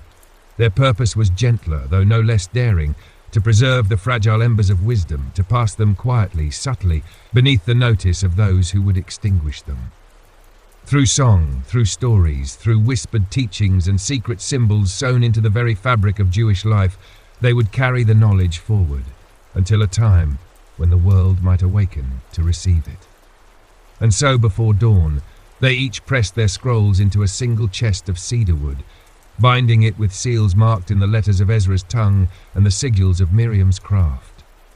They spoke no vows, needing none. Their covenant was written in the quiet beating of their hearts.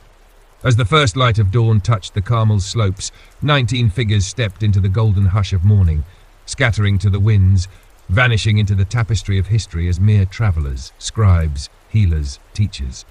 But in the quiet spaces of Jewish law, in lullabies sung to children, in the patterns of woven cloth, in the notes of ancient songs, a whisper remains. A memory of 19 voices who, for a fleeting moment in a forgotten monastery, dared to weave together the secrets of a people long misunderstood, and the world they had always known lay waiting beyond the veil. Years drifted onward like leaves cast upon a slow-moving river, carrying with them the silent echoes of that fateful gathering upon Mount Carmel. The world beyond shifted and swayed under the weight of empires rising and falling, yet the silent work of the scribes continued, not as a brotherhood of open fellowship, but as a dispersed lineage of hidden keepers. Among the hills of Galilee, in a village hemmed in by olive groves and quiet streams, lived a man known simply as Ephraim the Weaver. To his neighbours, he was a humble artisan, known for the intricate patterns he wove into his cloth. But the patterns were more than mere ornament. Each thread, each colour, was a silent vessel of memory, carrying the shapes and symbols passed down from the Carmel assembly. His loom sang softly beneath his hands, a song only the wise of heart might recognise. Ephraim spoke little. He lived alone in a cottage where the shadows lingered long past dusk, and the morning sun always seemed to rise with a softer hue. Travellers would sometimes stop by his workshop, drawn by the curious beauty of his tapestries, works that seemed to stir old emotions, half-forgotten dreams, or a strange yearning for places never seen. They never knew why his weavings called to them, nor did Ephraim explain. It was enough that the ancient symbols found their way into the world, quietly awakening hearts from slumber. One spring morning, as the dew still clung to the petals of almond blossoms, a young woman arrived at his door. Her name was Yael, a singer from the nearby town of Tzipori. Her fame had spread along the villages for the haunting beauty of her voice, which seemed to carry the weight of centuries within each note. She sought a cloth for her wedding, a gift to be woven with symbols of blessing. Ephraim welcomed her without question. As she entered his workshop, her eyes fell upon a half-finished tapestry lying upon the loom. It shimmered subtly, threads of crimson, gold, and deep indigo forming a pattern that danced between geometry and something else, something beyond understanding. She felt her heart catch, as though a forgotten melody stirred within her chest. "What is this?" she whispered, her voice a tremor between reverence and curiosity. Ephraim turned his gaze to the tapestry, his expression calm, eyes soft with a knowing light. "It is a song," he said, his voice slow, deliberate. "A song woven before words found their shape, the song of remembrance." Yael touched the edge of the cloth gently. "I know this," she breathed, though she could not explain how. Ephraim nodded, as if he had awaited this moment for a long time. "Then you have heard it in your heart, as many have. It calls to those whose souls were once touched by the song, long before they walked upon this earth." For hours they spoke, though little was said outright. It was as if their conversation flowed in an ancient cadence beyond mere speech. Ephraim showed her patterns within patterns, symbols entwined in the warp and weft, signs drawn from the language of Ezra, the geometry of Isaac, the dreams of Rachel. And Yael, with eyes wide in quiet awe, listened as though hearing the echoes of a lullaby sung before the dawn of memory. Before she left, Ephraim handed her a small woven band, no larger than a sash, embroidered with a single ancient character, the Aleph, drawn in a way unseen in any scroll or book. It pulsed with a soft energy beneath her fingertips. "Sing with this," he said, "and the song will carry beyond the veil of ears. It will awaken what sleeps in those who listen." And so she did. At her wedding, amidst the laughter and the fragrance of blooming lilies, Yael sang a song that none in the gathering recognized, yet all remembered. As her voice drifted across the hills, a hush fell over the crowd. Some wept without knowing why. Others felt a strange warmth blooming in their hearts, a sudden memory of peace, of something lost and now found. The elders whispered among themselves, recalling a dream they once dreamed as children. News of her song travelled swiftly, carried on the lips of travellers and merchants, whispered in marketplaces and sung in distant towns. But few spoke of the strange sash she wore upon her waist, a simple cloth shimmering faintly, embroidered with a symbol none could name. From Galilee, the whispers travelled across seas and deserts. In the souks of Damascus, a spice merchant hummed the melody as he ground cinnamon bark, unaware of the tears trailing down his weathered face. In a tavern of Constantinople, a sailor sang the tune with a drunken joy that silenced the room, though none understood his words. And in a darkened study within the heart of Venice, an aged rabbi traced a trembling finger along a parchment covered in symbols nearly identical to those embroidered on Yael's sash, his eyes filled with wonder and something akin to fear. For the song, the symbol, the awakening. They were part of a deeper web, a ripple stirring upon a surface long kept still. As decades passed, Yale's song was sung by countless others, transformed, disguised, woven into lullabies, folk tunes, and the quiet hums of mothers rocking their children to sleep. It became a song that needed no name, carried in the heartbeats of a people who had long walked with shadows at their heels and starlight in their eyes. And somewhere, in hidden places of the world, among the ancient stones of Jerusalem, the silent forests of Lithuania, the sunlit courtyards of Marrakesh, others like Ephraim watched quietly. They knew the song had taken its first step into the world again. They knew the quiet revolution had begun, not with swords or proclamations, but with the soft, unseen thread of remembrance, winding its way through the hearts of humankind, carrying the forgotten whispers of a wisdom too long kept in shadow. The secret had never been hidden in vaults of stone or libraries guarded by fearsome keepers.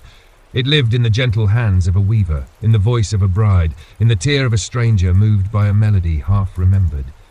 And so it spread, not as a shout but as a whisper, until at last the world would be ready to hear. In the city of Venice, where canals whispered beneath bridges of silent stone, and the mists of dawn wrapped the city in a veil of silver, there lived a man known only as the Watchmaker. His name, like his past, was a secret kept even from himself. To the bustling world around him, he was but a craftsman of clocks, an artisan whose hands shaped gears and springs with a precision that defied explanation. Yet within the quiet chambers of his workshop, hidden behind a nondescript wooden door in the district of Cannaregio, he kept time not merely for the city, but for something far older. The Watchmaker had never met Ephraim the Weaver, nor had he heard Yale's haunting song upon the Galilean hills. And yet, every night as he wound the delicate mechanisms of his creations, he hummed a melody, a tune he could not name, whose notes seemed to rise unbidden from the depths of his soul. His hands moved in rhythm with this silent song, weaving patterns not of thread but of time itself. Behind his workbench, upon a wall few ever saw, hung a great circular clock of curious design. Its face bore no numbers, no markings of hour or minute. Instead, etched upon its golden surface were symbols, ancient characters reminiscent of the sacred scripts of long-forgotten tongues. The hands of the clock moved with a slowness imperceptible to the human eye, turning not with the measure of hours but with the heartbeat of ages. It was said among those who whispered of him in Venice's quietest corners that the Watchmaker was counting down to something, a moment unseen and unguessed by the world. They spoke of how strangers from distant lands, bearing odd sigils sewn into their garments, would visit his shop in the stillness before dawn. These visitors never stayed long, nor exchanged words with others. Yet always, upon leaving, they carried with them a small, silent token, a gear, a sliver of polished brass, a fragment of crystal, each etched with the same forgotten symbols. One misted evening, as the waters of the lagoon shimmered beneath a sky touched by fading stars, a young boy entered the Watchmaker's shop. His clothes marked him as a street urchin, a child of the shadows who danced upon the edges of the city's grand masquerade. His eyes, however, held a depth that belied his years. Eyes that reflected not the hunger of the streets, but a quiet knowledge, ancient and solemn. The boy said nothing as he placed a small object upon the Watchmaker's table, a coin, worn smooth by countless hands, bearing the faintest trace of an aleph upon its surface. The Watchmaker studied it for a long moment, his fingers tracing its edge. Then, with a nod as soft as a falling feather, he reached beneath his cloak and withdrew a tiny key, a sliver of silver no longer than a nail, its bow shaped like a seven-pointed star. He placed it into the boy's waiting palm. No words passed between them. None were needed. The boy slipped away into the veiled streets of Venice, his footsteps vanishing into the hush of fog and water. And in that silent exchange, the Watchmaker marked the passing of another measure in the great unfolding of their hidden purpose. Beyond Venice, the threads continued to weave. In a quiet library of Cairo, an old woman pored over a scroll so ancient its ink faded at the mere touch of light. Her name was Layla, a scholar of languages and forgotten lore. Yet even she could not explain why the scroll's symbols seemed to shift beneath her gaze, reshaping themselves into meanings her heart understood before her mind could grasp them. The scroll spoke of cycles, of time winding not in lines but in spirals, of wisdom that slept within the marrow of humankind, waiting for the gentle touch of song or symbol to stir it awake. She traced the scroll's edge with a trembling finger, humming a melody she could not name, a tune she later realized echoed across distant lands, upon lips she had never known. In the shadowed catacombs of Lisbon, a stonemason known as Thomas carved symbols into the lintels of hidden doorways through which no man passed, yet which hummed softly beneath his touch. He carved with hands steady as the earth, following patterns that seemed to rise from the stone itself. And though he never met the watchmaker, nor Ephraim, nor Yael, the song echoed in his heart, guiding each chisel stroke with a rhythm older than stone. In every quiet corner of the world they stirred, the hidden ones, the quiet keepers. They did not bear swords, nor carry banners. They were weavers and singers, clockmakers and stonemasons, scribes and dreamers. And though they spoke in different tongues, lived under different suns, a silent accord bound them, a remembrance that transcended borders, faiths and centuries. They were the quiet threads of an ancient tapestry, moving unseen among the noise of empires and the thunder of kings. And across the centuries a message was taking shape, not shouted, but whispered, not imposed, but offered. A message not of domination, but of remembrance. That humankind was more than it had been taught to believe. That wisdom was no one's possession, no doctrine's prisoner. That in the simplest acts, in a woven cloth, a sung note, a carved stone, a turning gear, the heart of ancient wisdom breathed still. And at the centre of it all, the watchmaker continued his silent vigil. Each night he wound the golden clock upon his workshop wall, watching its hands move with the silent grace of eternity. He smiled softly, a quiet hope lighting his eyes. The world's heart was beating, and the time of awakening drew near. In a quiet village upon the banks of the Danube, where the river flowed like a silver ribbon beneath a sky veiled in soft mist, there lived a woman known as the Keeper of Tales. Her name was Ruth, a name passed from mother to daughter through countless generations, whispered in lullabies and remembered in times of longing. To the simple folk of her village, she was a storyteller, an elder who spun gentle tales beside the hearth, whose voice carried the calm of twilight and the hush of falling snow. But Ruth was more than a keeper of tales.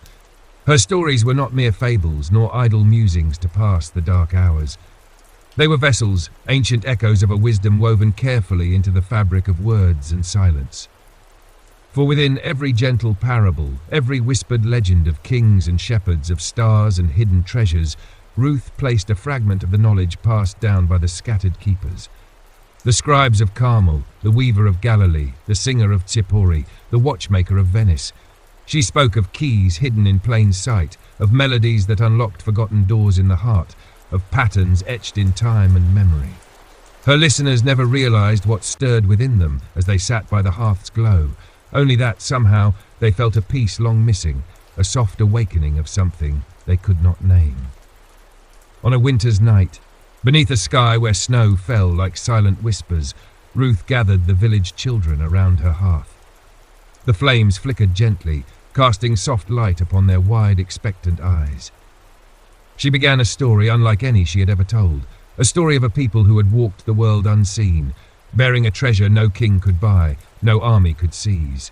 She spoke of the scribes who whispered to the stars atop a mountain by the sea, of a weaver who stitched songs into cloth, of a singer whose voice woke the sleeping hearts of the world, of a watchmaker who counted the turning of hidden ages. And as she spoke, her voice low and steady, something stirred in the still air, an unseen presence that seemed to lean in, listening with the hush of eternity. The children sat in rapt silence, though they could not understand why their hearts beat faster, nor why the flickering flames seemed to dance in time with Ruth's words. When the tale ended, Ruth fell silent, gazing into the embers. The children, reluctant to break the hush, waited. Finally, a little girl, her eyes soft with wonder, whispered, "Are they real, the ones in the story?" Ruth smiled, her gaze warm and knowing.